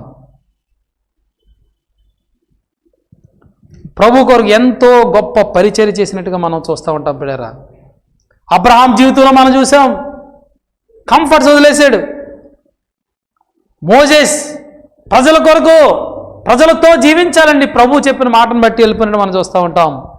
జాషువా, యెహోషువ ఏం చేశాడు? ఎవరు చూడడం లేదు, ఒక్కరితే ఉంది, తప్పు చేయమని చెప్తా ఉంది. కానీ ప్రభు చూస్తూ ఉన్నాడు. ప్రభు చూస్తున్నాడని చెప్పి దూరంగా పారిపోయినందుకు శిక్ష వచ్చింది. ప్రభు కొరకు పని చేయాలి. మొత్తం దేశానంతా రక్షించుకున్నట్టుగా దేశానంతరికి కూడా ఒక మంచి రాజుగుండి మంచి మంచి మంచి సాక్ష్యం కలిగినటువంటి వ్యక్తిగా ఉన్నట్టుగా మనం చూస్తూ ఉంటాం. యవనస్తురాలు మీరు ఎలాగ ఉంటా ఉన్నారు? మీ బ్రతుకులు ఎలాగ ఉంటా ఉన్నాయి? బోధే బ్రతుకే అన్నట్టుగా ఉందా? నేను క్లాసులో పాఠాలు చెప్తుంటాను, ఇక్కడ కూడా వచ్చి నేను పాఠంలాగే చెప్తే యూజ్ ఉండదు. పాఠాలన్నీ బాగా ప్రిపేర్ అయ్యి పాఠాలు చెప్పుకుంటూ వెళ్ళిపోతే ఇక్కడ కూడా పాఠంలాగే చెప్తే ఉపయోగం లేదు. స్టైల్, మన జీవన విధానం అనేక మందికి ఛాలెంజింగ్గా ఉండాలి. మనం నేర్చుకుని ప్రభు దగ్గరికి వెళ్ళాలి. డానియేల్ గురించి మనం ఆలోచన చేస్తే సింహబోన్లో వేసేస్తారని తెలుసు, అయినా సరే ప్రభు వైపు తిరిగి ప్రార్థన చేసినట్టుగా మనం చూస్తూ ఉంటాం. సాక్రిఫిషియల్ లైఫ్, వేస్తే చంపేస్తారని తెలుసు, సింహబోన్లో వేస్తే చంపేస్తారని తెలుసు, అయినా సరే త్యాగం చేశాడు. ప్రభు కొరకు మనం ఏం త్యాగం చేస్తా ఉన్నాం? ప్రభు కొరకు మనం ఏం త్యాగం చేస్తా ఉన్నాం? సాక్రిఫిషియల్ లైఫ్ ఉందా? సర్వీస్ మోటో ఉందా?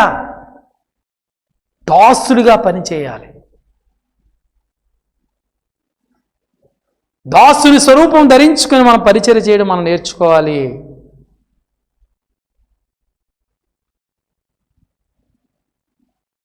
ఫ్రూట్ఫుల్గా జీవించడానికి మనం ముందుకెళ్ళాలి. మనంతా మనం చంపుకోవాలి. Self denial, bearing the cross, మనం చంపుకొని ముందుకెళ్ళడం మనకి ఎంతైనా అవసరం ఉంది ప్రియులారా.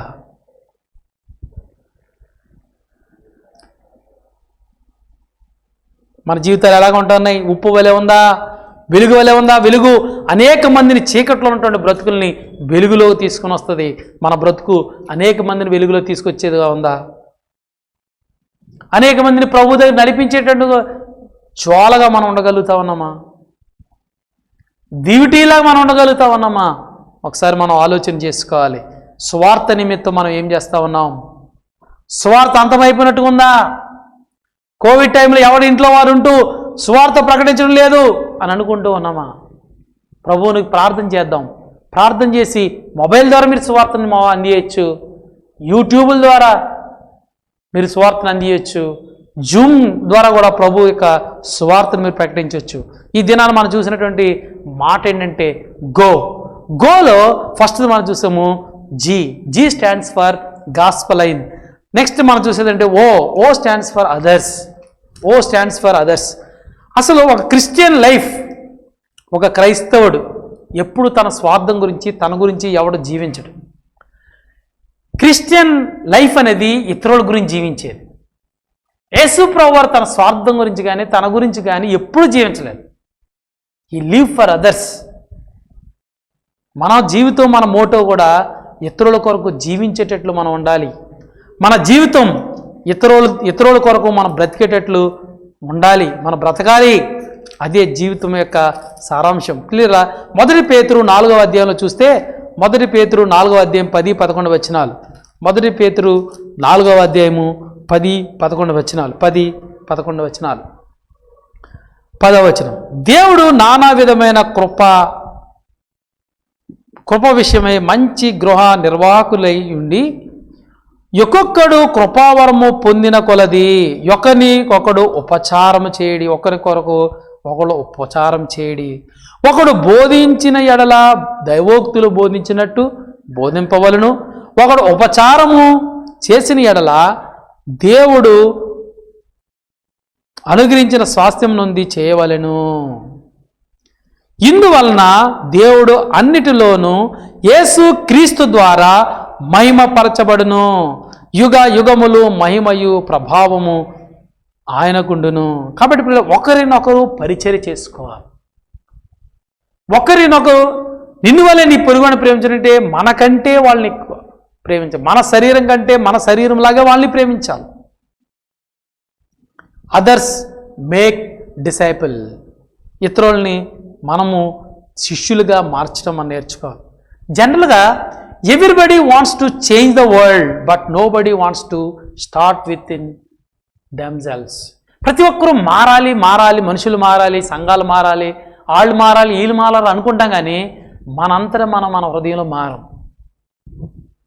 Everybody wants to change the world but nobody want to start with themselves. వాళ్ళంతలో వాళ్ళు మారడానికి ఇష్టపడరు. మనం మారాలి పిల్లరా. మనం మారి అనేక మందికి మాదిరికరమైనటువంటి జీవితాన్ని జీవించాలి. అగస్టిన్ స్లెయిన్స్ అనేటువంటి ఆయన 1914 నుంచి 1985లో మన ఇండియాలో ఉన్నాడు. అగస్టిన్ స్లెయిన్స్ 1914 నుంచి 1985 ఉన్నాడు. ఆయన ఏమంటారంటే వీపింగ్ ప్రాఫిట్ అంటారు. వీపింగ్ ప్రాఫిట్ ఫ్రమ్ ఇండియా అంటారు. ఆయన ఆ రోజులో ఉన్నటువంటి సంఘ పరిస్థితులు చూసి ఏడుస్తూ ఉండేవాడు. ఆయన అయ్యో సంఘాలు ఇలాగ అయిపోతున్నాయి. 1914 నుంచి 1985 వరకు ఉన్నాడు ఆయన. Condition of the Indian churches గురించి ఏడుస్తూ ఉండేవాడు. ఈ రోజుల్లో సంఘాల గురించి పట్టించుకునే శిష్యులు ఉన్నామా మనం? సంఘ పరిస్థితులు చూసి అయ్యో సంఘం ఇలాగైపోతుంది, అయ్యో సంఘ ప్రజలు ఇలాగైపోతున్నారనేటువంటి బాధ కలిగి ఉండి ప్రార్థన చేసేటువంటి విశ్వాసులు, శిష్యులు, లీడర్స్ ఉన్నారా? ఎప్పుడు స్వార్థమా? మా ఇంటికి వెళ్తే ఏం చేస్తాం, మా ఇంటికి వస్తే ఏం చేస్తాం, మీ ఇంటికి వస్తే ఏం పెడతాం అనేటువంటి నినాదంతో బ్రతుకుతా ఉన్నామా? Oh if you are be a Roman when you are in a Roman. రోమా దేశంలో ఉంటే రోమా వాళ్ళే ఉండాలా, రోమా రాజ్యంలో ఉన్నట్టుగా ఉండాలా. Be a Roman when you are in a Roman. ఒక క్రిస్టియన్గా ఉన్నామంటే క్రిస్టియన్గానే ఉండాలి. మన జీవితంలో వెలుగు ప్రసరింపజేయాలి. ప్రజలకు, అనేక మంది ప్రజలకి వెలుగు ప్రసరింపజేయాలి. ప్రతి హిందువుడు కూడా ప్రార్థన చేస్తున్న అసతోమ సద్గమయ తమసోమ జ్యోతిర్గమయ మృత్యోర్మ అమృతంగమయ ఓం శాంతి శాంతి అని ప్రార్థన చేస్తున్నారు. ఆ ప్రార్థనకి ప్రతిఫలంగా మనం కనబడాలి. మనం కనిపించే వాళ్ళకి మార్గం చూపించాలి. యేసయ్య లాంటి వెలుగు ఈ లోకంలో ప్రజలింప చేయాలి. ప్రజల అనేక మందికి వెలుగునిచ్చేటువంటి వారుగా ఉండాలి. అనేక మందికి వెలుగునిచ్చేటువంటి వారుగా మనం ఉండాలి. దీపాలు చూడండి, స్ట్రీట్ లైట్స్ చూడండి. స్ట్రీట్ లైట్స్ ఎవరితో మాట్లాడదు, మరి అలాగే ఇలాగే అందు వెలిగిస్తూనే ఉంటుంది. అనేక మంది మార్గంలో వెళ్ళిపోతూ ఉంటారు. సాత్వికం అంటే అదే, వెలుగు సమృద్ధిగా ఇస్తూ ఉంటుంది. కానీ సమృద్ధి ఇస్తున్నాను అని కబుర్లు చెప్పదు. అది అనేక మందిని వెలిగించుకుంటూ వెళ్ళిపోవాల్సిందే మనం. ఓ ప్రభు కొరకు మనం ఏం చేస్తా ఉన్నాము? ఒక క్రైస్తవుడిగా మనం జీవించగలుగుతా ఉన్నామా? పేరుకు మాత్రం క్రైస్తవులు, క్రియలు లేని క్రైస్తవులు, వెలుగు లేని క్రైస్తవులను పేరు చెప్పుకుంటూ వెలుగు లేకుండా ఉన్నటువంటి వారు. మనకే క్రైస్తత్వం అంటే క్రైస్తత్వంలో ఉన్నటువంటి ఆనందము, మధురము, మాధుర్యం తెలియనటువంటి వారుగా జీవిస్తా ఉన్నాం పిల్లరా. ఓ ఇతరులు మనం ఎలాగ రక్షిస్తాం? ఇతరులను మనం రక్షించడానికి మనము ఉండాలి. చచ్చిపోయేంత వరకు కూడా నేను సంఘానికి ఉజ్జీవంగా ఉండాలి అని తపన పడాలి. మనం చచ్చిపోయేంత వరకు కూడా సంఘానికి ఉజ్జీవంగా ఉండాలి అనేటువంటి నిర్ణయం మనం తీసుకోవాలి పిల్లలు. ఆ విధంగా ఉండాలి. మనం ఎక్కడికి వెళ్ళినా ఉద్యమం రావాలి. హెవెన్ హెలిన్ అనేటువంటి ఒక ఆవిడ ఎక్కడికి వెళ్ళినా ఉద్యమం వస్తూ ఉండేది. 22 yearsలో చనిపోయినట్టుగా ఉంది. ఎక్కడికి వెళ్ళినా ఉద్యమం వస్తూ ఉండేది. మన జీవితాలను చూస్తూ ఉంటే ఎక్కడికి వెళ్ళినా నిర్జీవమా? ఓ వచ్చాడు నాయన, వచ్చిందిరా అబ్బా అన్నట్టుగా ఉన్నామా? ఓ ప్రియులారా, ప్రభువు ఉజ్జీవింపజేయాలి. ప్రభు సన్నిధిని మనం అనుభవిస్తూ అనేక మందికి ఆ సన్నిధిని ప్రజ్వలింపజేయాలి, పంపించాలి ప్రియులారా. 1 తిమోతి 1:1-5 వచనాలు చూద్దాం. 2 తిమోతి 1:1-5 వచనాలు.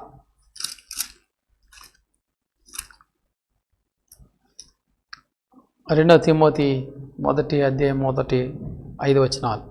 ప్రియులారా, ఇక్కడ చాలా విషయాలు ఉన్నాయి. తిమోతి గురించి మనం చూసినట్లయితే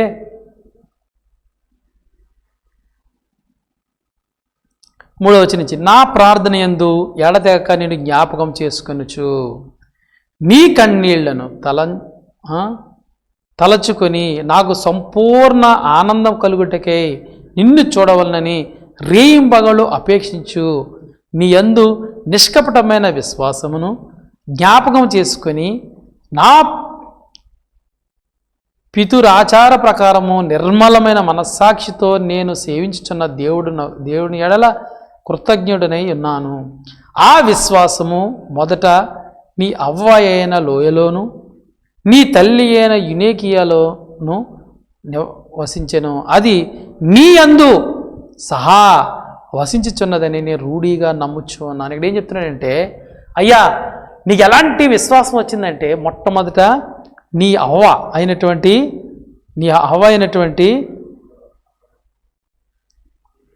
లోయలో, తర్వాత తల్లి అయినటువంటి యునేకియాలో ఉన్నటువంటి విశ్వాసం నీలో కూడా వచ్చింది. మన ఇతరులను ఎలా తయారు చేయాలంటే విశ్వాసంలో, అబ్బా పలానా పాస్టర్ గారిలా తయారయ్యాడు రేడు, పలానా పాస్టర్ గారిలాగా ఉన్నారు, పలానా పాస్టర్ గారిలాగా చక్కగా ప్రభువులో ఎదుగుతూ ఉన్నారు అనేటువంటి, పలానా మీ తాతయ్యలాగా ఎదుగుతున్నారు ప్రభువులో, లేకపోతే మీ అమ్మమ్మలాగా ఎదుగుతున్నారా ప్రభువులో, మీ అమ్మగారిలాగా ఎదుగుతూ ఉన్న ప్రభులో, మీ డాడీలాగా ఎదుగుతున్న ప్రభులో, ఎంత చక్కటి విశ్వాసంలో ఎదుగుతూ ఉన్నారు అనేటువంటి సాక్ష్యం కలిగినటువంటి జీవితాలు మనకు కావాలి ప్రియారా.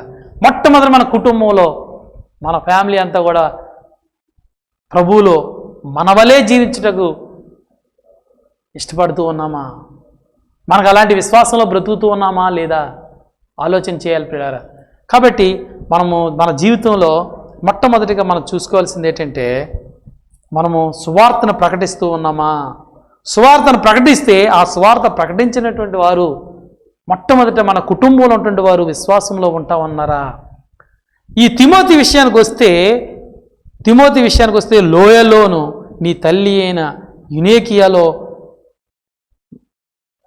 వసించే అది నీయందు సహా ఉన్నది అని చెప్తున్నాడు. ఏముందట? వసించుచున్నది ఏటి? విశ్వాసము, ప్రేమ, ప్రభువులో ఉన్నటువంటి విషయాలు, ఆ దృఢమైన విషయాలు ఉన్నాయని చెప్తా అన్నాడు. మొట్టమొదటి మన కుటుంబాలు అలాంటి విశ్వాసంలో ఎదగాలి. తర్వాత సంఘంలో ఉంటే బిడ్డలందరూ కూడా ఎదగాలి పిల్లారా. కాబట్టి మనందరం తెలుసుకోవాల్సినటువంటి విషయం ఏంటంటే, ఈ దినాన్ని మనం ఆలోచించినటువంటి విషయం ఏంటంటే, ఇతరుల కొరకు కూడా మనం జీవించాలి. మనం జీవించేది మన స్వార్థం గురించి కాదు, మనం జీవించేది ఇతరుల కొరకు అనేది కూడా మనం గుర్తుపెట్టుకోవాలి. ఈరోజు మనం ఆలోచించే విషయం ఏంటంటే, go into the world, ఈ ప్రపంచంలోకి మనం వెళ్ళాలి. దేని కొరకు వెళ్ళాలి? స్వార్థను ప్రకటించాలి. అయ్యో స్వార్థను ప్రకటించకపోతే నాకు శ్రమ అని చెప్తా ఉన్నాడు పౌలు. స్వార్థను ప్రకటించకపోతే నేను తిండి తినను అని ఒక ఆయన అన్నాడు. ఇంకొక ఆయన ఏమంటే, నేను స్వార్థ ప్రకటించకంట నేను తిండి తిన్నాను. ఇంకొక ఆయన ఏం చెప్పాడంటే, ప్రవ్వా నన్నైనా తీసేసుకో, ఈ దేశానైనా నాకు ఆత్మలాకి ప్రవ్వా అని ప్రార్థన చేసి, ప్రవ్వా నా జీవితం ఏమైపోయినా పర్లేదు, ఆత్మ సంపాదించబడాలి, అదే నా అల్టిమేట్ ఏం ప్రవ్వా అన్నట్టుగా మనం బ్రతుకుతా ఉన్నామా? మనం ఎక్కడ ఉంటే అక్కడ ఉజ్జీవం, మనతో పాటు మనతో జీవిస్తున్న వారికి అలాంటి ఉజ్జీవమైనటువంటి బ్రతికేటట్లు మనం బ్రతకాలని దేవుడు కోరుకుంటూ అన్నట్టు ప్రియారా. ఈ శిష్యరికంలో మనం చూసినటువంటి విషయాలు ఏమిటంటే సువార్తని ప్రకటించాలి, ఇతరుల్ని ప్రభు దగ్గర రక్షించాలి, ప్రభు దగ్గరికి తీసుకొని రావాలి. ఇతరుల యొక్క క్షేమమే మన క్షేమం, ఇతరుల యొక్క ఆరోగ్యమే మన ఆరోగ్యము, సంఘం యొక్క ఆరోగ్యమే మన ఆరోగ్యము, సమాజం యొక్క ఆరోగ్యమే మన ఆరోగ్యము, వాళ్ళ సంతోషమే మన సంతోషము, వారి జీవ అభివృద్ధే మన అభివృద్ధి ప్రియారా. అలాంటి నినాదంతో మనం ముందుకు వెళ్దాం, అలాంటి కంకణం కట్టుకొని మనం ముందుకు వెళ్దాం ప్రియారా. కార్ల్ మార్క్స్ అనేటువంటి ఆయన శిష్యుడు ప్లేటో.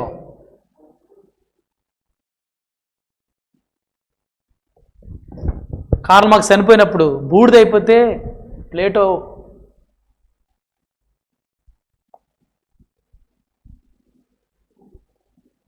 ఆ యొక్క బూడిదను పట్టుకొని ఈ కమ్యూనిజాన్ని ఇంకా నేను అభివృద్ధి చేస్తా అని చెప్పి కంకణం కట్టుకున్నాడు ఆ రోజు. ఆఖరికి ఏమైందో తెలుసా, ఆయన కమ్యూనిజాన్ని ఎక్స్పాండ్ చేయడానికి ఎన్నో ప్రయత్నాలు ప్లాన్లు చేస్తూ ఒక పూరి గుడిసి దగ్గరికి వెళ్ళి ఒక మామ దగ్గరికి వెళ్తే మామ టీ ఉందని అడిగితే టీలో షుగర్ లేదు బాబు అన్న. ఆ రోజు నుంచి ఆయన షుగర్ తినడం మానేశాడు. ఎందుకని?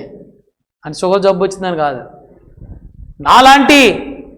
ఇలాంటి వారికి అందరికీ కూడా షుగర్ అంతవరకు నేను షుగర్ తీసుకోనని చెప్పాడు. అంతేకాదు ఆ కమ్యూనిజాన్ని డెవలప్ చేయడానికి కుడి చేత్తో రాయడం మొదలెట్టాడు, పని చేయకపోతే ఎడం చేత్తో రాయడం మొదలెట్టాడు.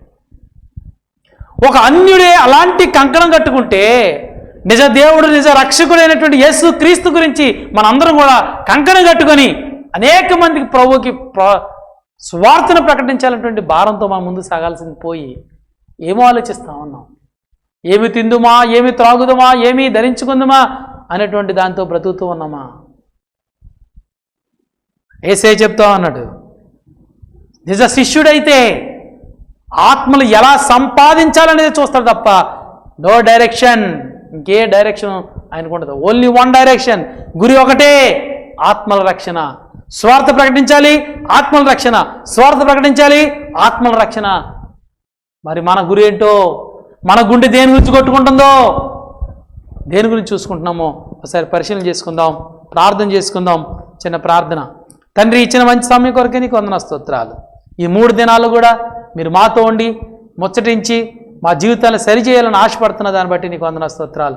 మేమందరం ప్రభా నిజ శిష్యులుగా జీవించడానికి నువ్వు కోరినంత మట్టుకు ప్రభా, నువ్వు కోరిన మేరకు ప్రభా, నీలాంటి చూపు చూడడానికి, నీలాంటి ఆలోచనలు మాకు ఉండడానికి, నీ ఎయిమే, నీ అజెండే మా అజెండా, మీ మిషనే మా మిషన్గా మేము ఉండడానికి మాకు సహాయం చేయమని అడుగుతున్నాం ప్రభా. మా సంఘంలో ఉన్నటువంటి వారి అనేక మంది జీవితాలు సంఘానికి ఉజ్జీవంగా ఉండేటువంటి జ్వాలలుగా తయారు చేయమని అడుగుతున్నాం. మా సంఘంలో ఉన్నవారు అనేక మంది మంచి శిష్యులుగా ప్రభా తండ్రి వెలుగు వలె ఉప్పు వలె ఉండి అనేక మందిని, సమాజాన్ని, సంఘాన్ని అనేక మందిని వెలిగించి సారవంతం చేసేటువంటి బిడ్డలుగా ఉండడానికి కృప దయచేయమని వేడుకొంచున్నాం. సంఘంలో ఉన్నటువంటి ప్రతి బిడ్డ ప్రభా నిర్జీవం ఉండకుండా ప్రభా ఉజ్జీవంతో ఉండడానికి సహాయం చేయమని, ఈ కరోనా సమయంలో కూడా ప్రభా మేము నీ యొక్క వాక్యాన్ని, మీ యొక్క స్వార్థని ఎలా ప్రకటించగలడానికి ఈ యొక్క కరోనా విషయంలో మేము అనేక మందికి సహాయం చేసేటువంటి వారుగా, అనేక మంది యొక్క క్షేమాన్ని కోరుతున్నటువంటి వారుగా ఉండుటకు సహాయం చేసి నడిపించమని, ఈ దినాలన్నింటినీ కూడా నీవు మా మహిమార్థం కొరకు వాడుకున్నందుకు, మాకు అనేకమైన పాఠాలు నేర్పించినందుకు మేము ముందుకు సాగడానికి మీరు చేసిన వాక్యాన్ని బట్టి నీకు వందన స్తుతులు చెల్లించుకుంటూ, విన్నటువంటి ప్రతి ఒక్కరి హృదయంలో ప్రభువా ఈ కార్యం జరిగించమని, నిజమైన శిష్యులుగా జీవించడానికి వాళ్ళలో ఈ కార్యం జరిగించి ముందుకు నడిపించమని, నీ రాజ్యంలోకి వచ్చినప్పుడు ప్రభు అనేక మందిని నీ దగ్గర వచ్చిన బిడ్డలుగా, అనేక మంది ఆత్మలు నీ దగ్గర తీసుకొని వచ్చిన బిడ్డలుగా మేము అందరం ఉండడానికి సహాయం చేసి నడిపించమని, విన్నటువంటి ఈ వాక్యాన్ని విన్న ప్రతి ఒక్కరిని నీ ఆత్మతో అభిషేకించి ఆత్మ సంపాదన కొరకు వాడుకోమని ఈ ప్రార్థన యేసు నామములో వేడుకొంచున్నాం తండ్రి. Amen, amen, amen.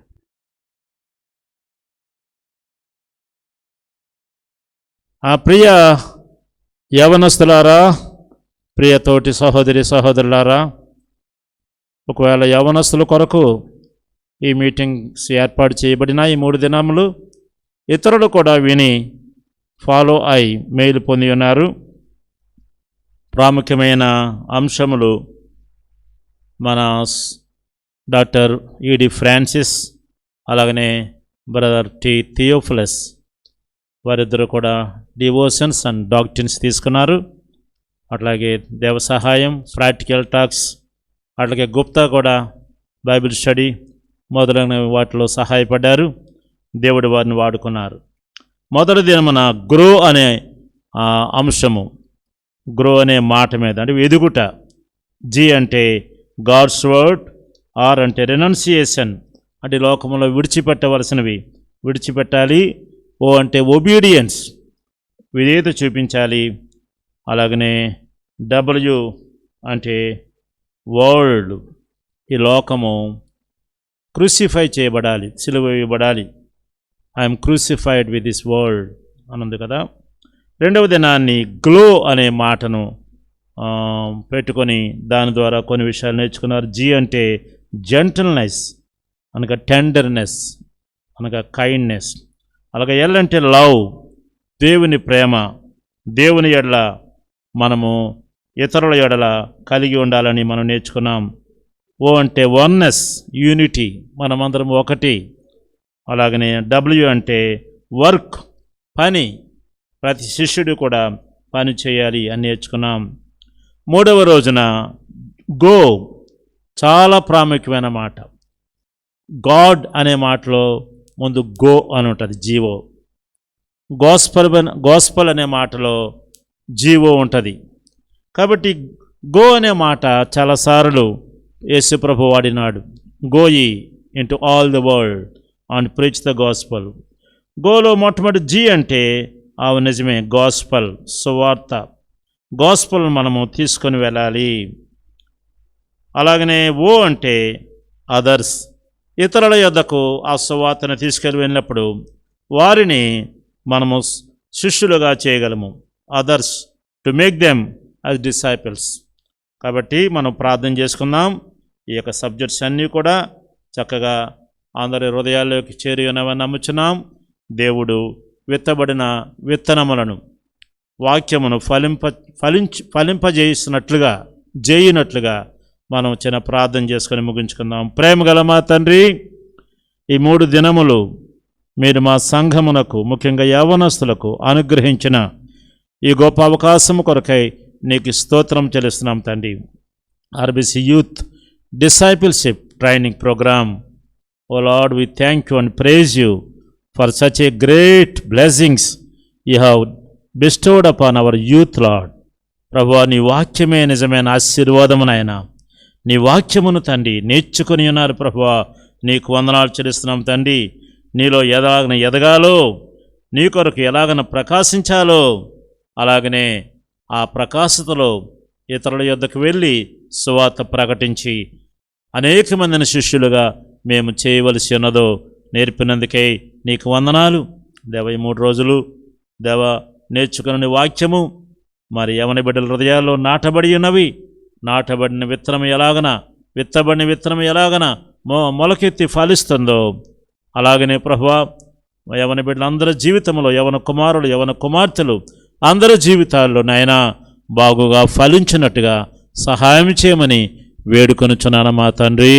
నీకు స్తోత్రములు వందనాలు చెల్లిస్తూ, ప్రభునందు మీ ప్రయాస వ్యర్థము కాదని చెప్పినారు. ఇదిగో నీ సేవకులు, నీ కుమారులు బాధ్యత కలిగి, భారము కలిగిన నీ బిడ్డలు తండ్రి చేసిన ఈ సేవనైనా అనేకమైన ఫలములు తీసుకుని వచ్చుటకు సహాయం చేయమని వేడుకుంటూ, మా ప్రభువును మా రక్షకుడైన యేసుక్రీస్తు వారి పరిశుద్ధ నామములో ప్రార్థించి స్తుతించి గణపరిచి వేడుకొనుచున్నాను మా తండ్రి. ఆమేన్. ఇప్పుడు మన తండ్రి అయిన దేవుని ప్రేమ, మన ప్రభువును రక్షకుడైన యేసుక్రీస్తు వారి కృప, పరిశుద్ధాత్మ యొక్క అన్యోన్య సహవాసము మన అందరికీ, ప్రాముఖ్యంగా యవనస్తులందరికీ తోడయుండి అందరినీ దేవునికి ఇష్టలైన దేవుని వెంబడించి దేవుని సేవ చేసే శిష్యులుగా దేవుడు తయారు చేసి వాడుకొనుగాక. Amen, amen, amen. God bless you. Praise the lord.